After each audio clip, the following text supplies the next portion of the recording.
Donc, bonjour tout le monde. Je me présente, Rémi Villeneuve.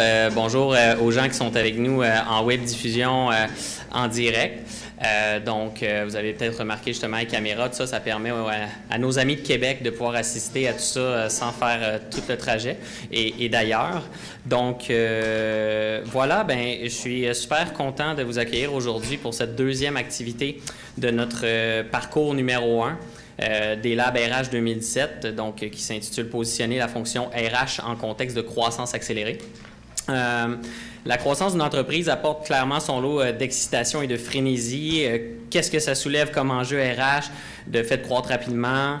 Quelles sont les pratiques à privilégier en croissance? Quels sont les pièges à éviter? C'est juste quelques-unes des questions qu'on va aborder un peu plus tard avec nos panélistes. Maintenant, justement, ce panel-là va être composé de gens que vous aurez la chance de connaître, d'experts, de dirigeants, de gestionnaires RH de l'industrie des TI. Donc, on espère que ça va vous inspirer et d'ailleurs, on veut tout ça, un échange, donc ça va être hyper important et je vais insister sur ce point que vous forciez la réflexion au niveau de vos questions parce qu'ils sont là pour vous d'abord et avant tout. Et par expérience, les meilleurs panels, c'est les panels où il y a un échange qui s'installe avec la salle. Donc, réfléchissez à vos questions, là, puis je vais être un petit peu harcelant à propos de ça pour être sûr que vous ayez la chance de les poser et qu'on ait du temps pour y répondre. Ça va se faire à mi-chemin et vers la fin du panel, on va avoir du temps également pour ça. Pour la majorité d'entre vous, vous avez assisté au webinaire de la semaine dernière au niveau du lancement du parcours. Le webinaire visait à présenter les principaux enjeux RH en contexte de croissance pour venir camper le parcours. Donc, ensuite de ça, aujourd'hui, on va avoir la chance de réfléchir à ces enjeux-là de façon plus poussée et de façon surtout très concrète avec les interventions de nos panélistes. On va également prendre le temps de parler analytique RH en relation avec l'indicateur RH, entre autres, qu'on vous a invité à calculer sur notre plateforme Mesure RH. Sur la plateforme qui a été développée, la version un peu light, allégée là, pour technocompétences, donc avec Syntel. L'analytique RH, c'est un thème transversal à nos trois parcours du Lab RH parce qu'on l'a voulu comme ça, parce que maintenant, c'est une question pas mal incontournable afin de renforcer la fonction RH dans nos entreprises. Avant de débuter, quelques petits points en rafale, autant pour vous en web diffusion que pour vous dans la salle. Je tiens à remercier chaleureusement nos partenaires. Comme vous le constatez, comme vous pouvez les voir à l'écran, on en a beaucoup et ça démontre, je pense, l'engouement pour l'approche. Quand on a approché ces gens-là, ils ont été super ouverts à collaborer pour parler de l'événement puis pour contribuer même à la recherche de panélistes et à la promotion de tout ça. Donc, aussi, je tiens à vous inviter, comme je le disais tantôt, à poser toutes vos questions. Et vous avez le hashtag LabRH 2017 pour tweeter et pouvoir partager un peu ce que vous vivez aujourd'hui avec nous. Maintenant, on va être prêt à se lancer. Je vais arrêter de parler très bientôt. Ce que je veux, avant de débuter le panel, c'est vous présenter André Laforge de Syntel, qui est une entreprise Syntel en intelligence d'affaires, en solutions en intelligence d'affaires, qui va nous mettre en appétit un peu, vu qu'on est sur l'heure du lunch, en nous parlant d'analytique RH, qui est un aspect trop souvent un peu mis de côté dans nos décisions ressources humaines, mais pourtant capital afin que nos efforts soient bien investis. André sera également partie prenante du panel, donc c'est clair que vous allez pouvoir y poser vos questions. Puis avant de l'accueillir, quelques mots sur André. Elle est détentrice d'un baccalauréat en génie mécanique et d'un MBA en gestion des opérations à l'Université de Laval. Elle cumule 25 ans d'expérience dans des postes de gestion. Et maintenant, depuis 6 ans, elle occupe le poste de vice-présidente expérience employée et chef de produit enthousiaste, je tiens à le préciser et je peux en témoigner, chez Syntel. Et passionnée d'intelligence d'affaires, d'indicateurs de performance et de capital humain, elle anime le blog Mesurer le capital humain et participe à plusieurs tribunes sur l'analytique RH. En 2014, elle a été nommée parmi le top 50 HR Analytics Influencers au monde, donc c'est pas rien. Donc on est bien content de l'avoir parmi nous et comme partenaire à nos trois parcours. Et sans plus tarder, je te cède la parole, André, pour nous entretenir d'analytique.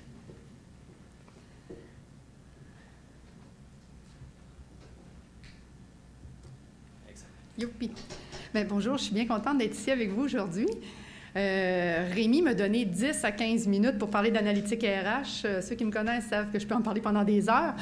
Donc, je vais essayer de faire ça vite un matin. Je veux vous donner le goût de faire de l'analytique dans vos organisations. Donc, on va passer rapidement pour certains concepts d'analytique. J'ai une belle petite slide là qui explique c'est quoi l'analytique RH. L'analytique, c'est pour vous aider à prendre des meilleures décisions ou des décisions réalistes basées sur les données.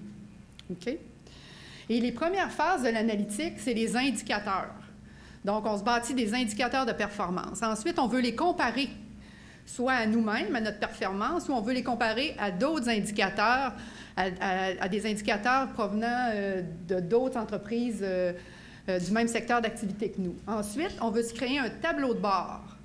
Et la phase après, c'est les sondages. Je suis pas mal certaine que plusieurs d'entre vous avez des sondages dans votre organisation, que ce soit des sondages d'accueil pour les nouveaux employés, des entrevues de départ, des stay interviews ou encore des sondages de mobilisation. Il y a de la donnée qui est très, très intéressante là-dedans et on peut prendre cette donnée-là et venir la coupler avec des indicateurs de performance pour avoir une meilleure vue de notre organisation. Après ça, vous voyez, il y a un petit mur. C'est ce que j'appelle le mur de l'analytique. Pour franchir ce mur-là, je vous dirais que la fonction RH doit passer à une seconde vitesse et avoir des outils pour faire de l'analytique, mais aussi avoir une équipe dédiée. Et ce n'est pas nécessairement seulement des gens d'RH que vous avez dans votre équipe. Vous avez des statisticiens, des mathématiciens, des psychologues organisationnels. Donc, pour passer dans le pourquoi, là, il faut avoir en place une équipe. Ça, c'était pour mon petite introduction de l'analytique. Maintenant, qu'est-ce qu'un indicateur de performance, un KPI? Un KPI, pour moi, c'est un indicateur qui est ses stéroïdes. C'est qu'il a gagné un petit peu plus d'importance qu'un indicateur normal. C'est l'indicateur que vous retrouvez sur votre tableau de bord stratégique. Pour être un KPI, ça prend 3 caractéristiques. Première caractéristique, il faut avoir un lien avec la stratégie d'affaires d'organisation. Deuxième caractéristique, il faut qu'il y ait un objectif mesurable. Donc, il faut avoir une idée, c'est quoi la valeur qu'on veut donner à notre indicateur. Par exemple, un taux de roulement. C'est quelle valeur je veux atteindre. Est-ce que c'est 10 12 5 Il faut avoir une valeur mesurable. Et la troisième caractéristique, c'est d'avoir des ressources commises. Je vois souvent des tableaux de bord où on a un indicateur de performance, un taux de roulement, par exemple, et on ne fait rien pour améliorer le taux de roulement. Si on veut faire améliorer le taux de roulement, il faut avoir des initiatives RH, il faut avoir des programmes RH en place, il faut avoir des gens qui travaillent là-dessus. Donc, il faut avoir des ressources commises. Fait que c'est ça les 3 caractéristiques d'un KPI. Maintenant, la base. Ceux qui ont fait leur devoir, est-ce qu'il y en a dans la salle qui ont fait leur devoir et qui sont allés rentrer des données dans Mesure RH? Il y a 17... bonjour! Il y a 17 organisations qui l'ont fait, OK, qui sont allées rentrer leurs mesures.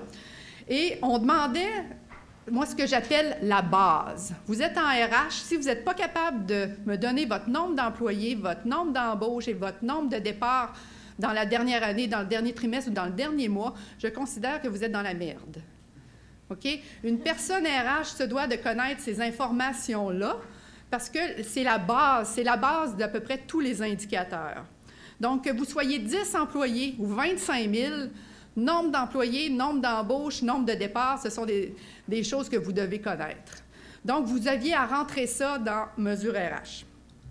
Maintenant, si on parle de contexte de croissance accélérée, je vous ai sorti ici quelques indicateurs qui pourraient être intéressants à regarder quand on est dans un contexte de croissance accélérée. Je vous dirais qu'il y en manque probablement. Il y en a peut-être qui vont dire qu'il y en a trop. Mais on va passer rapidement chacun des indicateurs. Bon, le nombre d'employés, la base, hein, je vous l'ai dit. Le nombre d'heures supplémentaires par employé. Pourquoi on serait intéressé à regarder ça? C'est que quand tous nos employés font des heures supplémentaires, c'est qu'il y a peut-être un problème et qu'on est en croissance et on devrait avoir plus de monde. Taux d'encadrement, c'est l'indicateur qui a été choisi pour le parcours. On va en parler tout à l'heure. Ratio RH par employé. En TI, le ratio RH par employé que je vois, c'est 35 à 70. Donc, une personne RH par 35 employés, 70 employés, c'est ce qu'on voit en TI le plus souvent. Je vous dirais que ce ratio-là est beaucoup plus bas que dans le domaine manufacturier, par exemple. Dans le domaine manufacturier, le ratio est plus 1 pour 120, 125. OK? Pour le recrutement maintenant, Nombre d'embauches. Je vous l'ai dit, c'est la base. Vous deviez connaître votre nombre d'embauches dans la dernière période. Le délai d'embauche maintenant. En TI, actuellement au Québec, le délai d'embauche se trouve autour de 52 jours.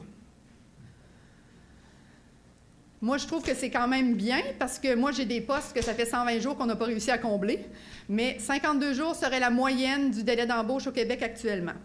Faites attention quand vous parlez à vos gestionnaires de délai d'embauche, parce que le délai d'embauche, il s'arrête le jour où la personne signe sa lettre d'offre. Et votre gestionnaire, lui, c'est quand il est assis dans la chaise. Donc, différenciez tout le temps le délai d'embauche du délai de début de travail. Calculez les deux, puis quand vous parlez avec votre gestionnaire, parlez de délai de début de travail. Le taux de rétention des nouveaux maintenant. Le taux de rétention des nouveaux, c'est la rétention des personnes qui ont moins d'1 an d'ancienneté. Le taux de rétention des nouveaux en TI actuellement se situe autour de 90-91 %, ce qui est très bien, à 1 an. Okay? Donc, les gens qu'on réussit à garder, ça veut dire à peu près 9 chances sur 10 qu'une personne va être toujours à l'emploi de l'organisation après 1 an. Le taux d'acceptation des offres maintenant. Quand je pose cette question-là à des gens, ils me disent tout le temps « Ah, chez nous, à chaque fois qu'on fait un offre à un candidat, est accepté. » Donc, ça voudrait dire que le taux d'acceptation des offres serait à 100 %. Tant que vous ne l'avez pas mesuré et que vous n'êtes pas arrêté à ça, j'ai l'impression que vous pourriez peut-être avoir des petites surprises. D'après moi, le taux d'acceptation des offres se retrouve plus autour de 80-90 %. Au niveau du taux d'embauche maintenant via le programme de référencement, est-ce que vous avez des programmes de référencement dans vos organisations? Si vous avez des programmes de référencement, c'est la meilleure source d'embauche. Okay? C'est de là que proviennent les meilleures embauches. Et vous devriez viser un taux d'embauche du programme de référencement autour de 40 %. Cependant, les programmes de référencement, c'est bon quand on a beaucoup de nouveaux. Plus les gens ont une ancienneté longue dans l'organisation, plus ils perdent de réseau, donc votre taux d'embauche via le programme de référencement va être plus bas. Mais si vous voulez voir si votre programme de référencement est bon, vous devriez viser un 40 % du taux d'embauche de votre programme de référencement. Le nombre de candidatures par poste, c'est rien que pour mesurer est-ce qu'on reçoit assez de candidatures pour chacun des postes qu'on affiche. Je ne peux pas vous donner vraiment de benchmark pour ça parce que ça varie beaucoup dépendamment du poste là, affiché. Rétention maintenant. Les nombres de départs, ça aussi, c'est une information de base que vous devriez avoir. Le taux de roulement volontaire et involontaire. Ici, on a actuellement au Québec, en TI, le taux de roulement total est à 14 %. Je vous dirais 5 % volontaire, 9 % involontaire. Mais là, ceux qui ont rempli le petit tableau, qui sont venus dans Mesure RH pour remplir l'information, on a calculé aussi le taux de roulement parce que c'était de l'information que vous nous aviez fournie. Et ce qu'on s'est aperçu, c'est que le taux de roulement était beaucoup plus élevé que ça.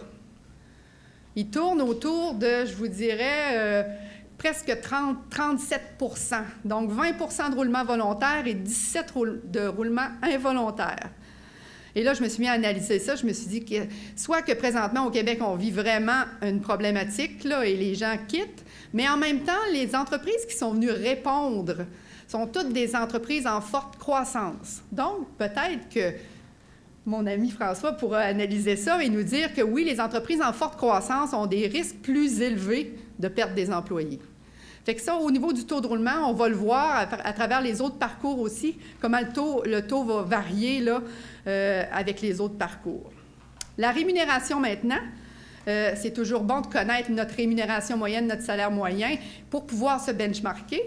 Ça, vous avez juste à utiliser les bonnes études que font Technocompétences aux années ou aux 2 ans à peu près, et aller chercher là, la rémunération moyenne et la comparer avec la vôtre, parce que c'est certain que dans le domaine où on est actuellement, être en bas de la rémunération moyenne, ce n'est pas un gros avantage qu'on a.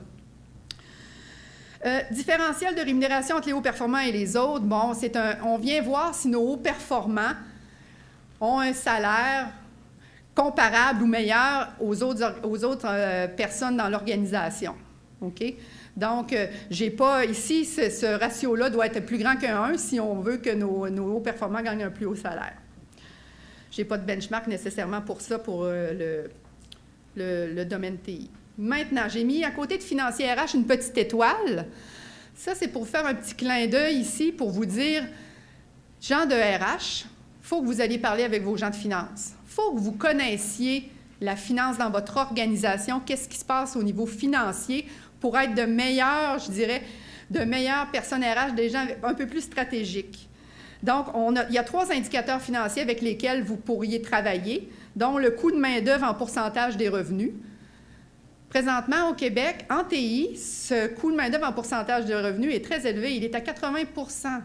Ça veut dire que la main-d'œuvre dans vos organisations est une très, très, très, très grande préoccupation au niveau coût.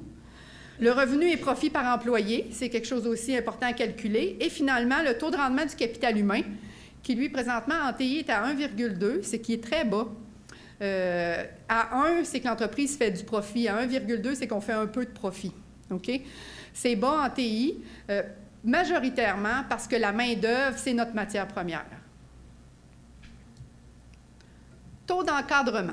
Ça, c'était l'indicateur avec lequel qu'on a choisi pour mesurer les organisations et les comparer entre elles. Qu'est-ce que le taux d'encadrement? C'est que ça vient établir le nombre de personnes qu'il doit y avoir en dessous d'un gestionnaire. La formule est là, nombre total de gestionnaires divisé, nombre total d'employés divisé par le nombre total de gestionnaires. Je vous dirais que les meilleures pratiques, PricewaterhouseCoopers, ce qu'ils nous disent, c'est que le nombre magique, c'est 9,9. Bon, on peut arrondir ça à 10, donc un gestionnaire pour 10 employés. Mais c'est très variable d'un secteur à l'autre et ça peut varier de 5,2 à 15,6 selon le secteur d'activité. C'est ce que nous dit PricewaterhouseCoopers.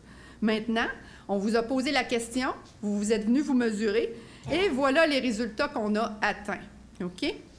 La moyenne, actuellement, et là, ma slide date de 2 jours. Quand je suis allée voir les résultats ce matin, on était plus à une moyenne de 7,5.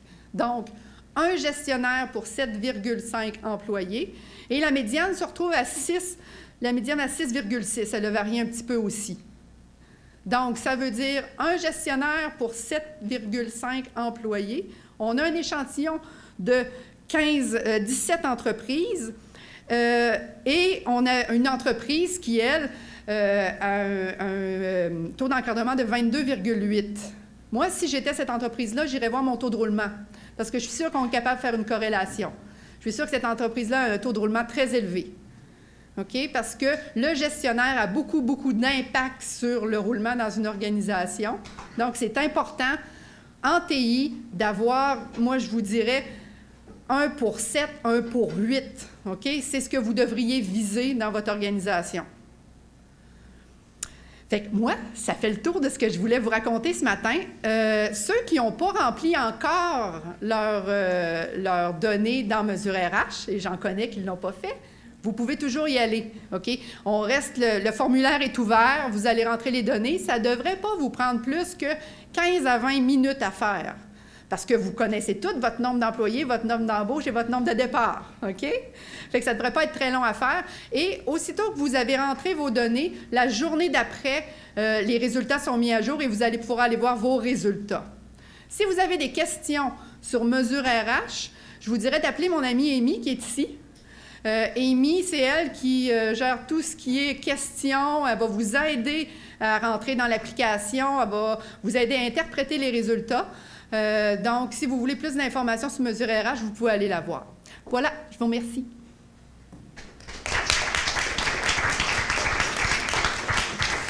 Merci beaucoup, André. Et de surcroît, là, par rapport à tout le volet mesure RH, pour ceux qui, tu sais, c'est quelque chose d'assez nouveau qu'on a essayé de faire. L'idée, c'est que le concept de lab RH, un laboratoire le dit, on veut être dans l'action.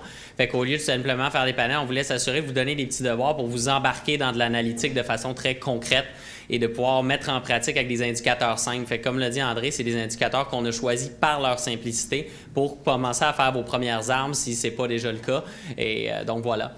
Fait que maintenant, petite transition simplement pour présenter François Pouliot dans le webinaire. Je lui ai présenté plus longuement, donc je vais faire ça très court pour dire que je lui cède la parole simplement pour lancer le panel.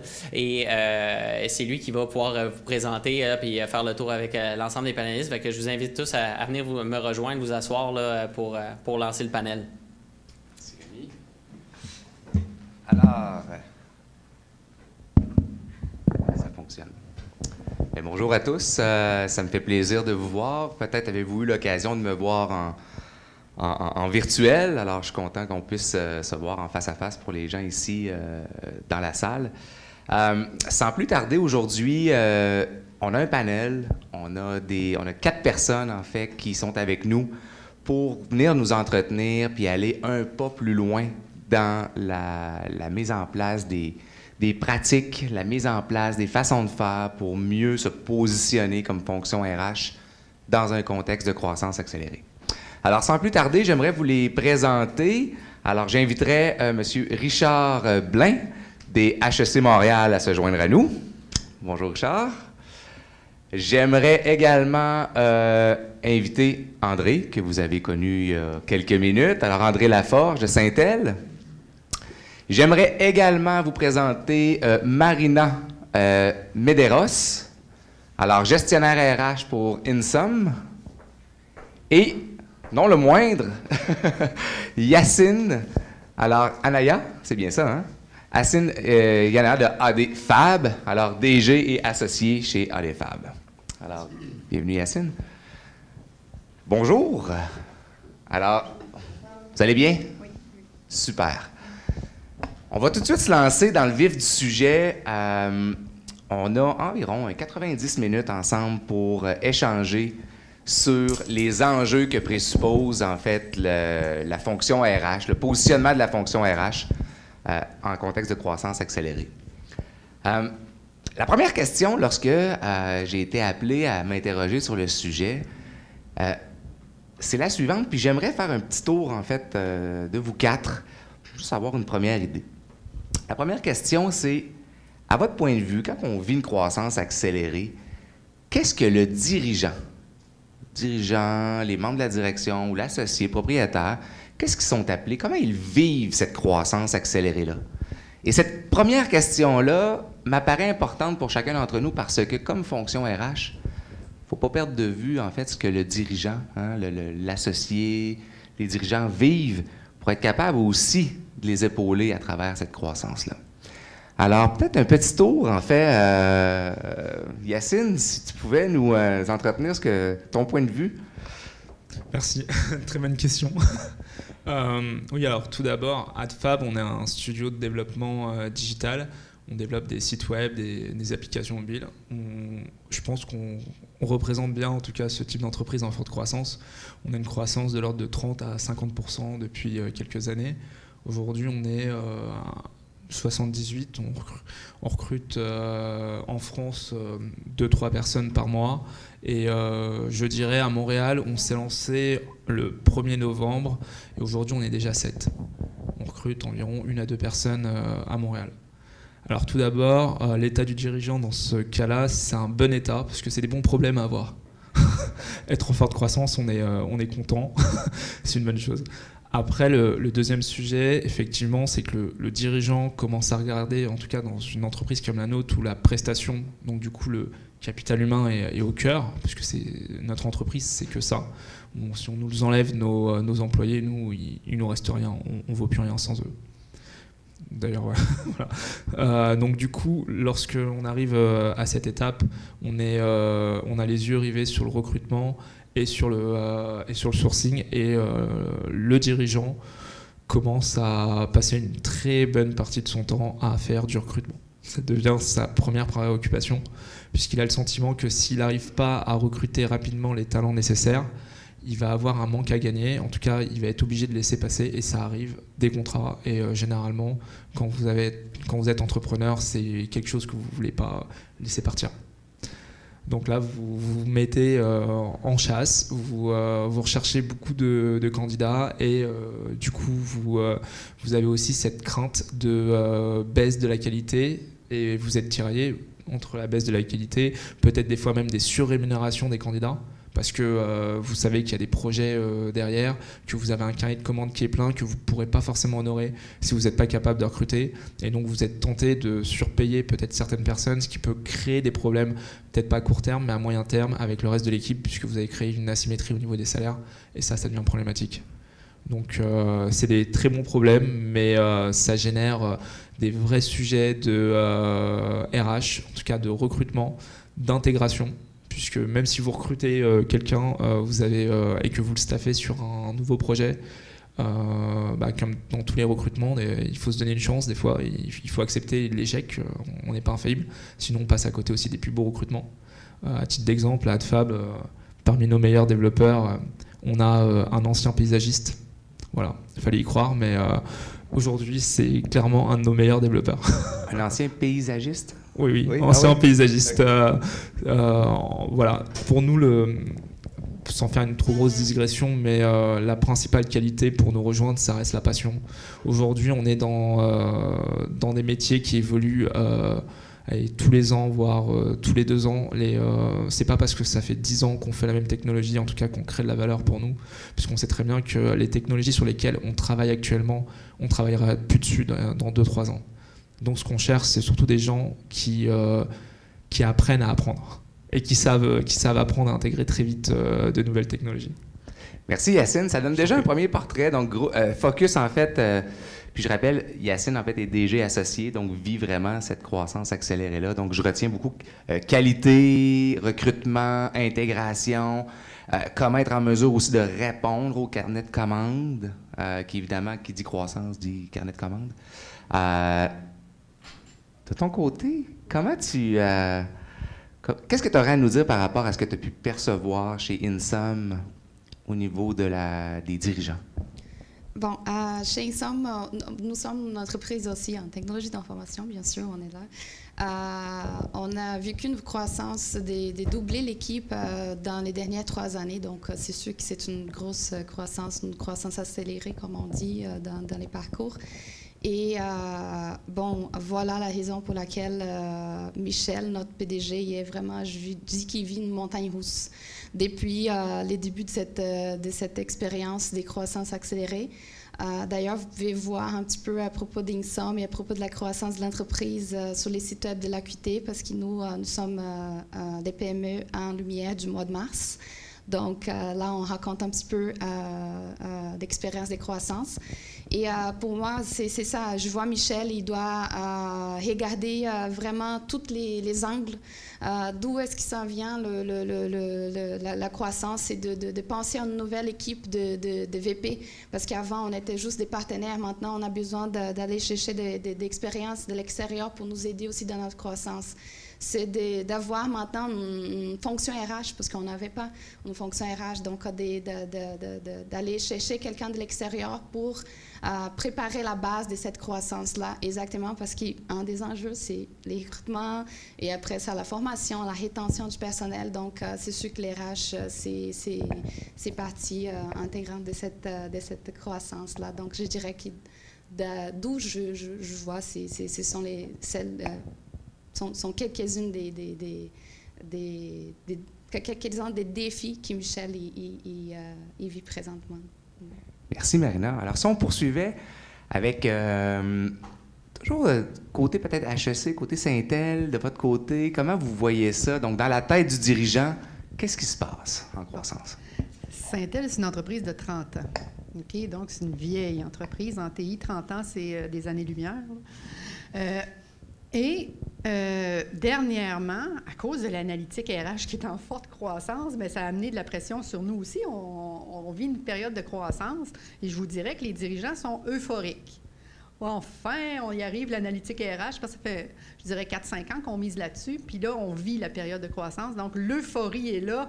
Et là, le problème des dirigeants, c'est couper les couérons. OK? On veut aller vite. On a un marché à prendre, il y a de la compétition, et là, on veut aller vite. Et on a des gens à l'interne qui sont des postes critiques. Il faut être capable de dédoubler ces postes critiques-là, et c'est pas facile, étant donné que c'est des expertises très, très, très pointues. Donc, on va en recrutement, on veut aller vite, et s'il n'y a pas quelqu'un d'RH pour, je dirais, tirer les cordeaux là, de la haute direction, pour empêcher justement qu'il y ait des erreurs qui se fassent, je vous dirais que ça peut être problématique, là. Fait que je vous dirais que c'est ça. Quand on est en période de croissance, c'est le mouvement, c'est la vitesse, c'est l'euphorie, mais en même temps, il y a un problème qui peut arriver, c'est de faire des erreurs. Et je pense que la fonction RH doit être là pour limiter les dégâts. Merci, André. Oui.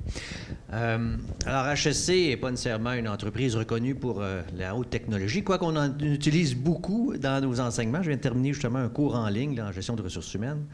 Mais je vais vous apporter un peu, peut-être un peu plus le côté académique, puisque moi, c'est ce que j'enseigne, la gestion de ressources humaines, en étant aussi un ancien praticien en RH.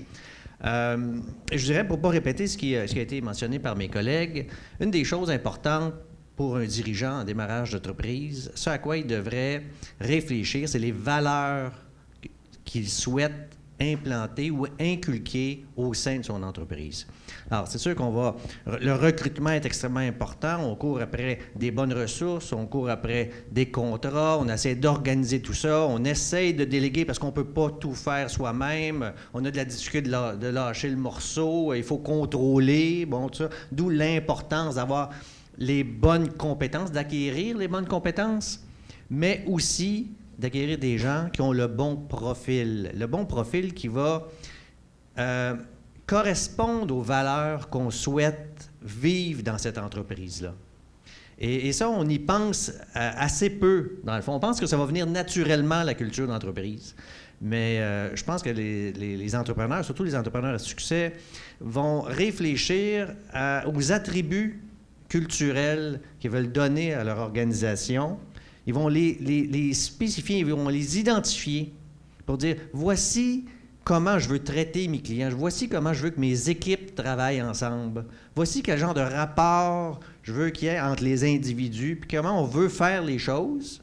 Quand ils ont une idée claire de ça, ils vont recruter des gens non seulement qui ont les compétences techniques, mais aussi qui vont s'adapter à ces valeurs-là, parce que vous savez l'adage, hein, on embauche pour les compétences, puis on congédie sur le savoir-être. Hein? Pas sur le savoir-faire, mais sur le savoir-être, sur justement des questions de mauvais fit avec l'organisation. Donc, c'est peut-être cet élément-là que j'aimerais amener. Merci, Richard. Justement, ça nous amènerait peut-être une sous-question. À vous écouter, j'entends beaucoup donc des pratiques, le recrutement, la formation, on entend l'intégration, on entend aussi les soucis de qualité, hein, qui sont quand même des préoccupations importantes. Et il y a tout l'avènement de la culture. Si je vous posais la question à savoir, pour aller un petit peu plus loin, concrètement, dans ce que vous avez vécu, cet aspect culture, ou cette préoccupation pour le développement de votre culture organisationnelle à travers cette croissance-là, de quelle façon est-ce que ça s'est fait ou pas fait, ou peut-être on aurait dû le faire, ou bon, comment ça s'est manifesté, ça, dans vos... ou ça se manifeste encore peut-être hein, aujourd'hui, dans votre croissance? Comment vous gérez ça, cet aspect culturel-là, ou comment vous l'utilisez? Yacine, oui? Ouais. Effectivement, les valeurs, c'est un peu les fondamentaux de la culture. À titre d'exemple, les valeurs que vous voulez avoir dans votre entreprise doivent être en ligne, je dirais même avec la stratégie de l'entreprise. C'est vraiment un sujet stratégique. Hein.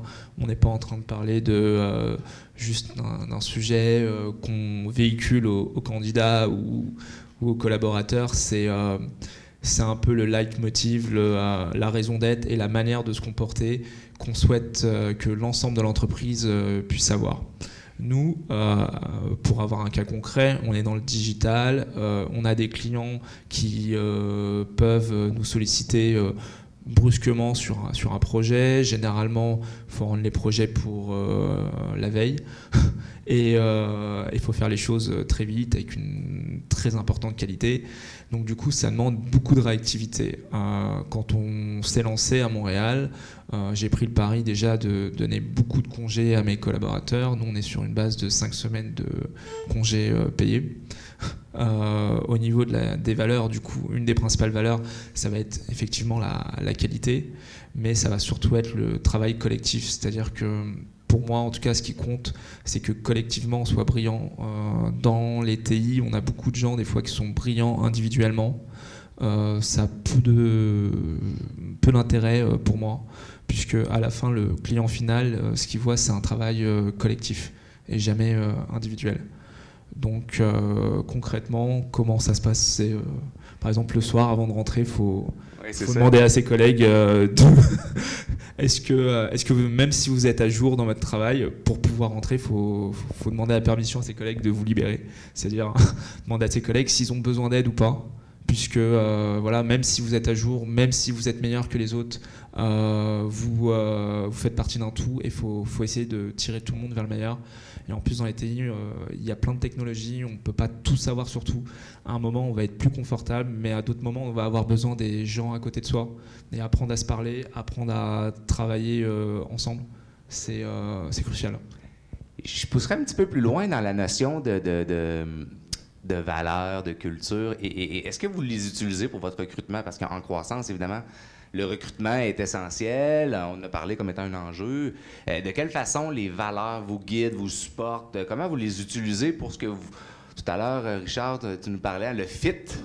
Comment aller chercher ce fit-là? Mais concrètement, comment on y arrive? Qu'est-ce qu'on peut faire concrètement pour aller mesurer ça, ce fit lors du recrutement? Oui, bon.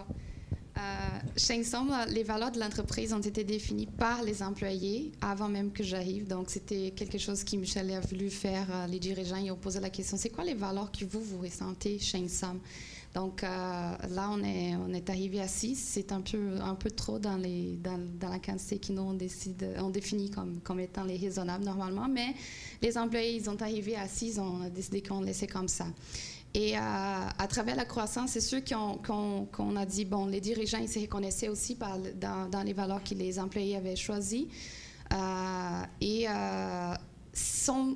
Les valeurs sont la base pour toutes les actions de l'entreprise. Michel, il disait, par exemple, qu'on a déjà dit non à des clients parce qu'ils ne correspondaient pas aux valeurs de l'entreprise. Et on a déjà aussi dit non à des candidats avec des fortes compétences techniques parce qu'eux, ils répondaient pas non plus aux valeurs de l'entreprise.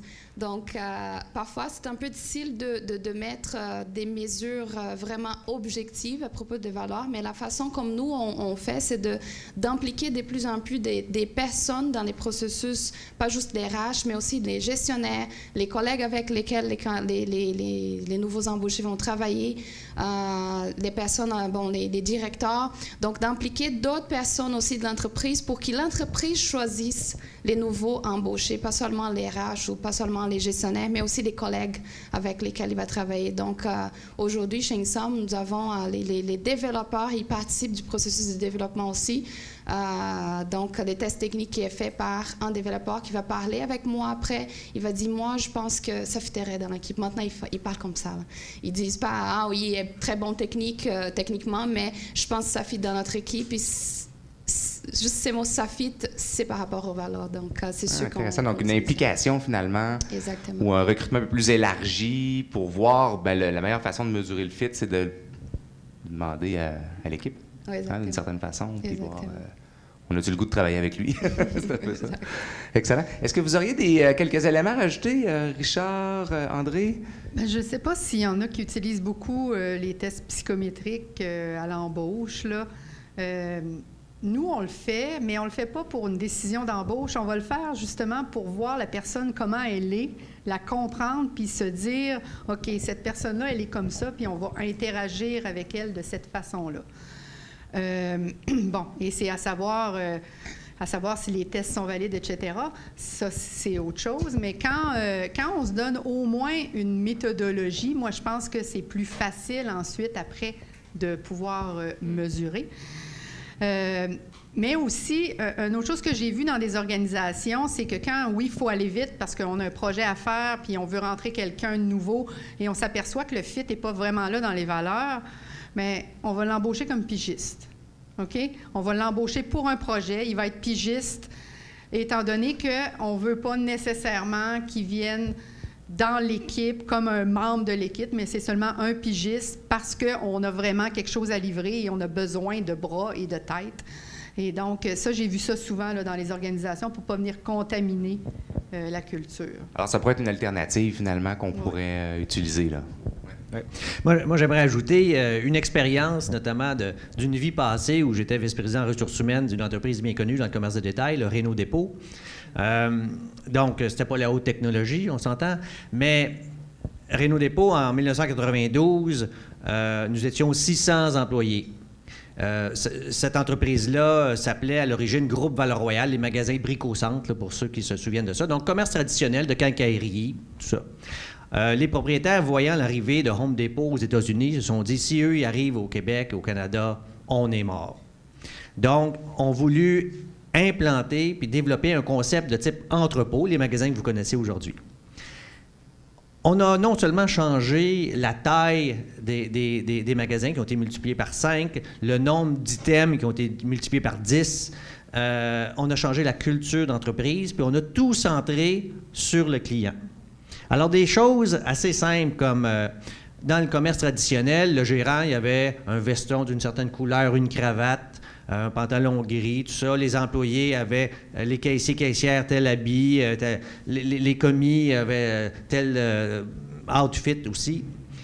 Là, on a dit tout le monde pareil. Tout le monde au service du client. Plus de cravate. Une fois, notre propriétaire est arrivé, Pierre Michaud, toujours des belles cravates de soie de plusieurs centaines de dollars. Il est arrivé dans le magasin, on l'a pris à 3-4, on lui a coupé sa cravate. On a dit, ici, c'est le client. Il n'y a pas de distinction entre le directeur du magasin, les gérants de département, les commis, les caissiers, caissières. On est tous centrés sur le client. Alors, ce que j'aimerais amener là-dedans, si on fait un retour sur les pratiques RH, ce qui est important pour soutenir les valeurs, c'est les pratiques RH que vous allez adopter dans vos entreprises. Les critères d'embauche, bien évidemment, les tests et tout ça, le processus d'embauche, la rémunération. Est-ce que c'est une rémunération individuelle? C'est une rémunération d'équipe? Avez-vous de la bonification, court terme, moyen terme, long terme? Une entreprise aux États-Unis a décidé que tous les employés seraient payés au même prix, 80 000 $. Vous avez peut-être vu ça, c'est l'année passée, dont l'entreprise, j'oublie le nom, mais en technologie. Ils se sont dit, pourquoi moi, comme président, comme propriétaire, j'aurais 200 250 000 $, puis la réceptionniste 20 000 $, tout le monde à 80 000 $. Alors, évidemment, ça fit avec ses valeurs. Une autre entreprise dans la livraison en ligne, après 3 mois, il fait venir tous les nouveaux employés, puis il dit, si tu veux quitter l'entreprise, voici un chèque de 2 000 $. Si tu veux rester, par exemple, tu vas rester pour les bonnes raisons. Mais si tu veux quitter, c'est correct. J'aime mieux que tu quittes aujourd'hui, et parce que ça ne fit pas avec toi, parce que toi, tu ne vois pas ton avenir avec l'organisation, tu ne te sens pas nécessairement à l'aise, tu n'as pas la passion de ton métier. Voici 2 000 $, parfait, il n'y a pas de problème. Mais ceux qui restent, eux, ils ont la flamme, ils ont la passion. Alors, des pratiques, je parle de rémunération, je parle de développement, de formation, des pratiques d'évaluation de la performance, par exemple. Donc, tout ça, ça doit être aligné sur les valeurs si on veut bien les soutenir. Excellent, merci. Écoutez, ce que je retiens jusqu'à présent, c'est sûr qu'on a commencé un peu avec, dans la tête du dirigeant, je pense qu'il faut saisir, c'est qu'il y a bon nombre de préoccupations dans la tête du dirigeant, puis je pense que c'est important de les saisir d'un point de vue responsable RH. On parlait entre autres de toute cette adéquation entre la quantité de personnes qui doivent rentrer, la qualité. On parle aussi, entre autres choses, de tout le recrutement. Comment réussir à intégrer ces personnes-là, les trouver, les intégrer, etc. Mais moi, j'aimerais ça qu'on aille un petit peu plus loin, puis avoir votre point de vue sur... On veut positionner la fonction RH à notre organisation. Advenant le cas où on est en croissance, on a un dirigeant qui veut du recrutement, on a quelqu'un en RH, et là, il recrute. N'est-ce pas? Hein? C'est un peu ce qu'on a dit. Alors, on l'embauche, il recrute. Mais nous, on veut positionner la fonction RH dans l'organisation dans un contexte de croissance accélérée. Qu'est-ce que vous auriez à suggérer comme façon de faire pour mieux la positionner? Autrement dit, sortir peut-être de rôles, disons, peut-être plus traditionnels ou de recrutement, puis réussir à le positionner réellement, cette fonction-là. Alors, je ne sais pas qui... Marina, de ton côté, tu as vécu d'une certaine façon cette réalité-là. Comment tu as réussi à positionner la fonction RH? Oui, au début, je ne savais pas comment que je ferais. Là. C'est maintenant, en regardant en arrière, c'est là que je réalise comment que j'ai pu le faire. Parce que même pendant l'entrevue pour mon poste, c'est sûr que les dirigeants, les 4 qui étaient devant moi, ils ont dit « Mais toi, tu es au courant que tu viens pour monter les départements, mais 70% de tes tâches vont être de fait du recrutement. » Je dis « d'accord. » Donc, après, quand j'étais embauchée, c'était de faire un scan de la compagnie et de voir quelles étaient les initiatives ou les actions RH qu'ils avaient déjà en place, pas nécessairement formelles, mais de façon informelle, il y en a tout le temps, parce qu'avant qu'on arrive, tout le monde pense qu'ils savent un petit peu de c'est quoi les RH, donc ils commencent à faire ce qu'ils peuvent avec ce qu'ils savent. Donc, ce que j'ai pu faire et ce que j'ai décidé de faire, c'était un scan, de voir qu'est-ce qu'on a et qu'est-ce qu'on peut faire après ça, et de commencer à bâtir des plans d'action. C'est ça que je blaguais tantôt. Je disais, bon, mon erreur, c'était de bâtir un plan d'action pour 1 an dans une entreprise en pleine croissance. Parce qu'après ça, j'ai dû réaliser que je devais changer ces plans d'action aux 2 mois. Parce que c'est juste impossible d'avoir un plan d'action dans une entreprise en pleine croissance où tu es en train de mettre en place un département qui n'a jamais été là, et d'avoir ça dans un horizon d'1 an. Parce que ça change tellement les besoins de l'entreprise, les besoins qui, moi, je vois par rapport aux demandes, pas seulement du PDG, mais de tous les gestionnaires, des directeurs, des employés, parce que moi, je dois regarder partout. Là. Je ne peux pas juste faire ce que les dirigeants pensent que la fonction RH devrait faire, mais aussi d'être à l'écoute des employés, savoir qu'est-ce qu'on fait pour embaucher d'autres candidats avec la même qualité qu'on a à l'interne, comment qu'on fait pour garder ces personnes qui sont déjà là. Donc, c'est vraiment ça, la façon comme j'ai pu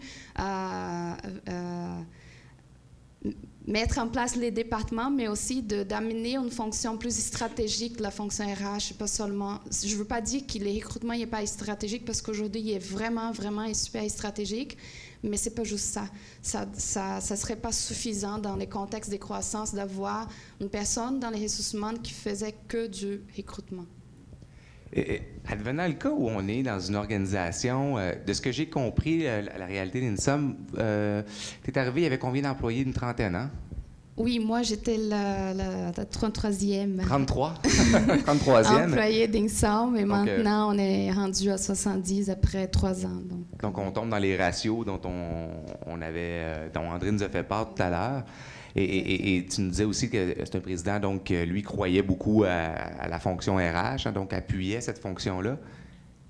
Mais j'aimerais aussi vous poser la question, advenant le cas où on est dans une organisation où, pour X raisons, c'est pas les mêmes préoccupations RH, ou disons que la croyance de l'apport RH à faire autre chose que le recrutement, pour dire quelque chose, n'est pas la même. Comment on se positionne, ou comment on arrive à positionner la fonction RH dans ces contextes-là qui sont pas tout le temps les mêmes, là?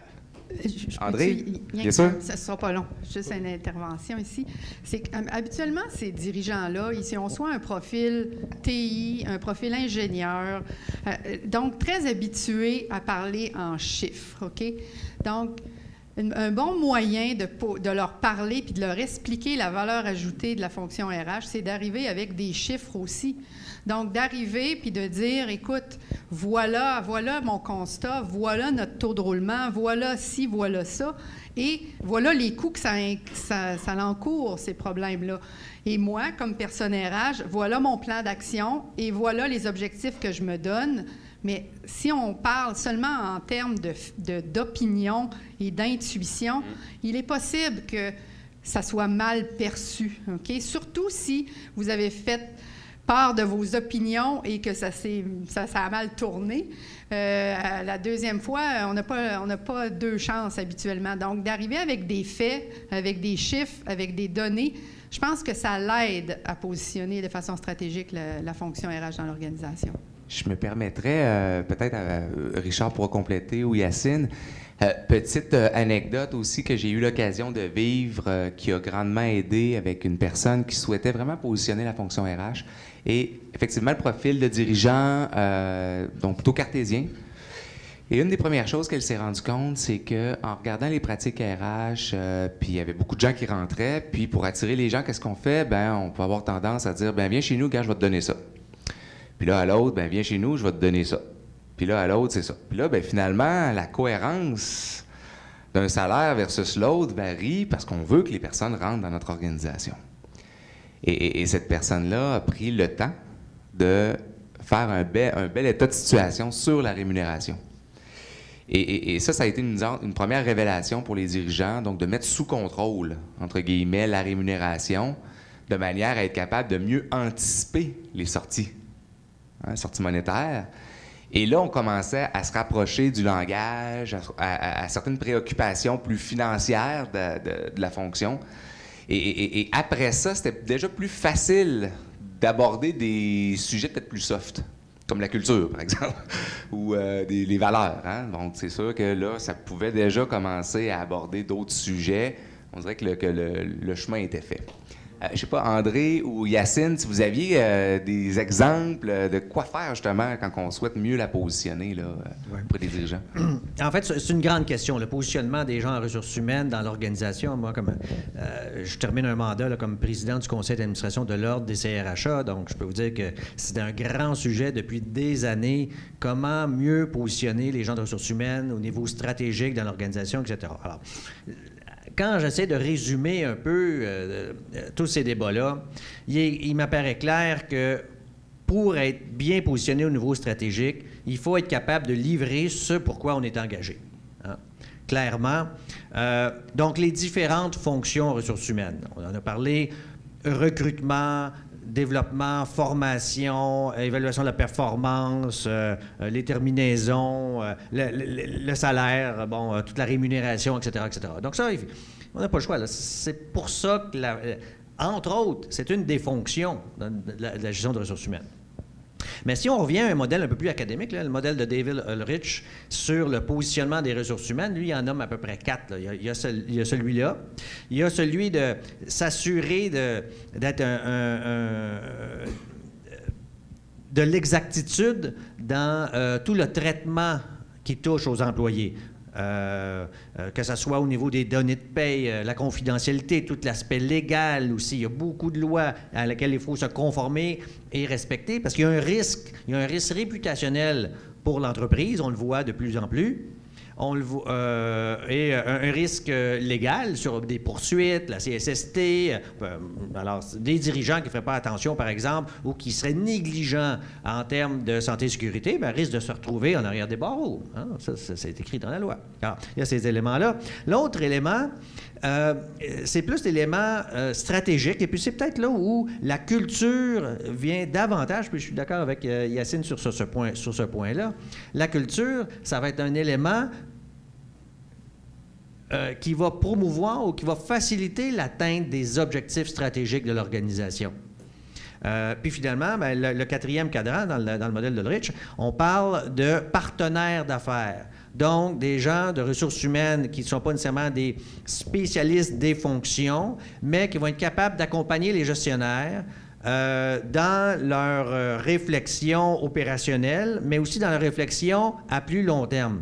De quel genre d'employé tu vas avoir de besoin dans 2 ans? Bien, si on est capable d'identifier ça, on va être capable déjà de développer la relève et la formation, le développement de nos emplois actuels pour qu'ils soient prêts dans 2 ans. Parce que si on ne travaille pas là-dessus aujourd'hui, mais dans 2 ans, on ne sera pas prêt. Puis on va faire quoi? Bien, on va être obligé d'aller recruter à l'externe et on va peut-être avoir des gens à l'interne qui ont des compétences désuètes, surtout dans le domaine technologique. Donc, le terme, vous l'avez probablement déjà entendu, partenaire d'affaires, il est vraiment là dans l'accompagnement des gestionnaires, autant pour atteindre leurs objectifs à court terme que réfléchir à leurs objectifs à long terme. Excellent, merci. Merci Richard. Les précisions au niveau des différentes postures, en fait, hein, que l'on peut prendre comme responsable RH dans cette fonction. J'enchaînerai peut-être avec une autre question. On a parlé de beaucoup de pratiques. Hein? Il y a évidemment beaucoup de pratiques RH à mettre en place. Si vous aviez, dans un contexte, ou du moins dans votre réalité, qu'est-ce qui a été les premiers pas ou les premières pratiques que vous avez je dirais, structurés, formalisés, mis sous contrôle, appelons-les comme on veut, là, dans vos organisations pour faire face à cette croissance-là? Donc, qu'est-ce que vous avez stabilisé? Qu'est-ce que vous avez cru bon de mettre sous contrôle? Tout d'abord, effectivement, à AdFab, avant la gestion des ressources humaines, c'était presque un robot. Il y avait un logiciel analytique qui calculait la performance à peu près de tout le monde. Et c'était le directeur des opérations qui gère un peu ça. Puis après, il y a une directrice des ressources humaines qui a été recrutée pour faire du recrutement, comme dans beaucoup trop d'entreprises. Et progressivement, cette personne a su mettre en avant, en tout cas, des pratiques qui manquaient à AdFab. Et qui sont cruciales pour nous, comme la formation. Si je vous dis que notre métier évolue environ toutes les années ou tous les 2 ans, il paraît nécessaire en tout cas d'anticiper et de ne pas subir ces besoins de formation. Il y a la rétention, il y a également tous les sujets salarieux qui touchent au salaire, et toutes ces choses-là... Je t'arrête 2 petites secondes. Qu'est-ce que vous faites chez vous pour retenir votre monde? Ce qu'on fait, alors, moi, ce que j'ai fait en Amérique du Nord, c'est les entretiens avec les collaborateurs. Généralement, dans une fonction RH un peu classique, c'est à peu près tous les ans. Moi, je fais des entretiens individuels avec chacun de mes collaborateurs tous les mois, voire tous les 2 mois. Parce que c'est à peu près l'horizon et la durée d'un projet. On a des projets qui durent 1 mois, on a des projets qui durent 2 mois. Les plus longs durent à peu près tous les 3 mois. Et lors de ces entretiens, je leur demande qu'est-ce qu'eux veulent faire. Je veux que l'entretien soit totalement libre, qu'ils se sentent que la parole soit libérée aussi au sein de l'entreprise. Parce que peut y avoir, et ça arrive souvent dans le développement, des tensions internes qui peuvent résulter des fois du manager, même du dirigeant. Je veux aussi que si dans ma manière d'être, il y a des choses qui ne leur conviennent pas, qu'ils se sentent libres de le dire, parce que comme je peux attendre d'eux de s'améliorer, moi aussi je peux encore m'améliorer. Là, j'ai encore beaucoup à apprendre et à m'améliorer, croyez-moi.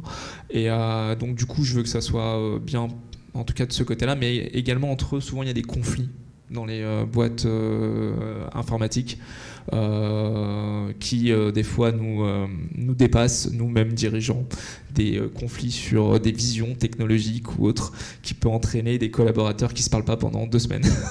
Voilà, ça peut paraître ridicule, mais pour eux c'est important, donc du coup pour moi c'est important. Et donc du coup je les écoute, je leur demande ce qui ne va pas, puis après j'essaye de traiter. Et à côté, effectivement, on a des événements très fédérateurs, puisque beaucoup de gens ne veulent plus travailler juste dans une entreprise pour le salaire, mais pour autre chose. C'est une expérience qu'ils viennent chercher chez nous. Et cette expérience, c'est pas non plus une famille qu'on leur vend, mais c'est quelque chose qui est assez proche d'une équipe de foot ou de hockey, pour être plus québécois.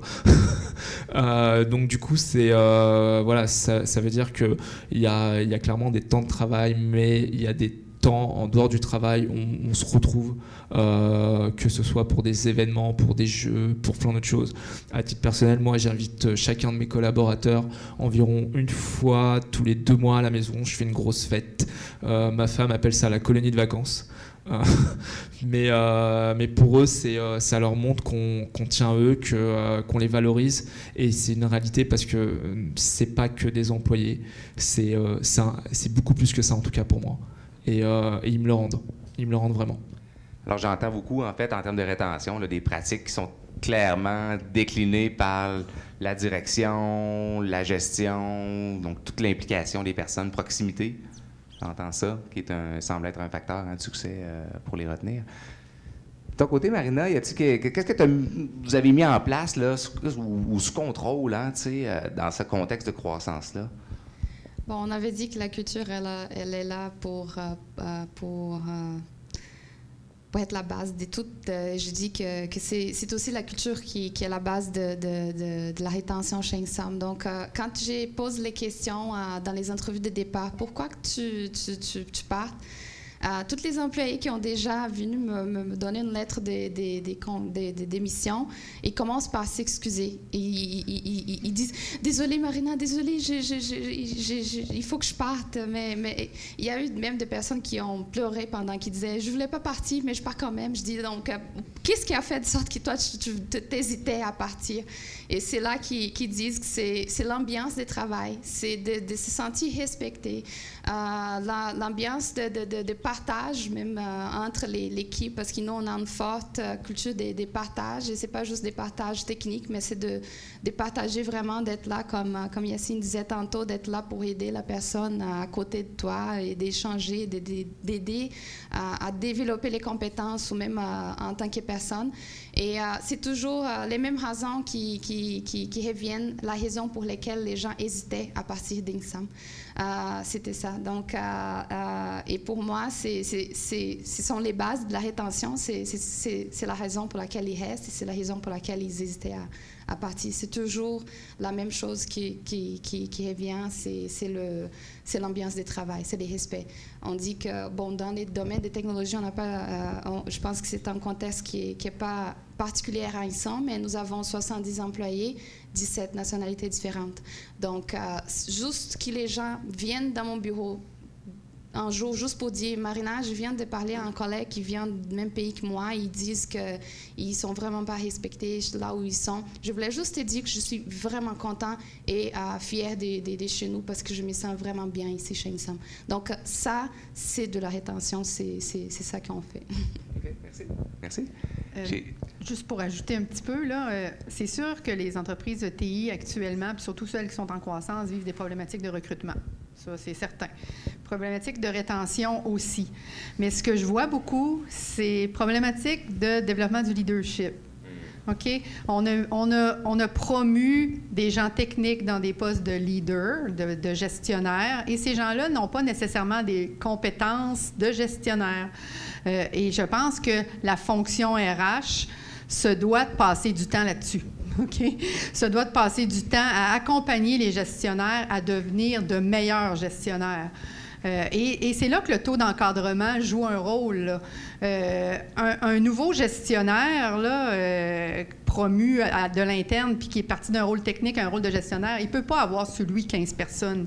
Il n'y arrivera pas.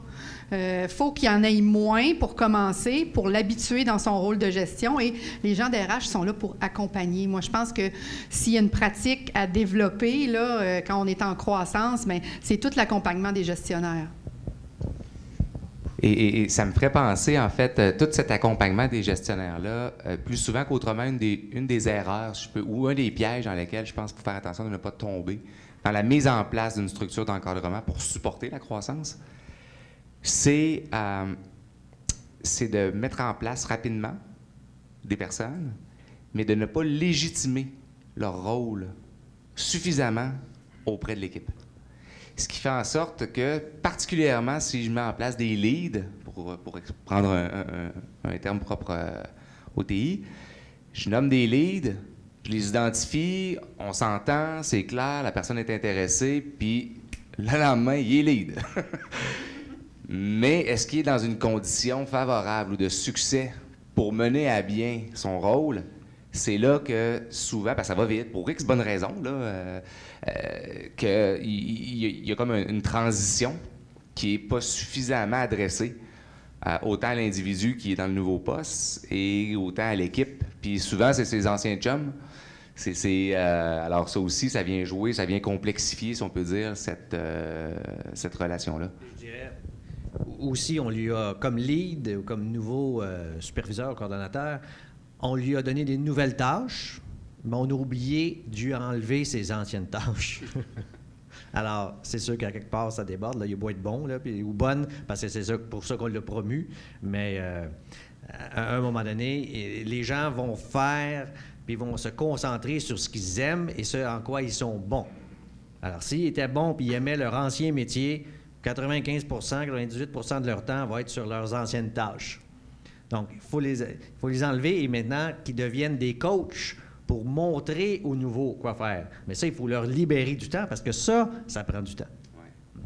Puis souvent, dans un contexte de croissance accélérée, par rapport à cet enjeu-là, du moins, on voit, je ne sais pas si vous avez vécu ça aussi, mais on voit souvent ce phénomène où les leads, prenons l'exemple des leads, les leads arrivent en poste, puis c'est des experts techniques et sont reconnus comme des experts techniques auprès des membres de leur équipe, donc sont très crédibles, ce qui est excellent, en fait, pour justement les premiers pas.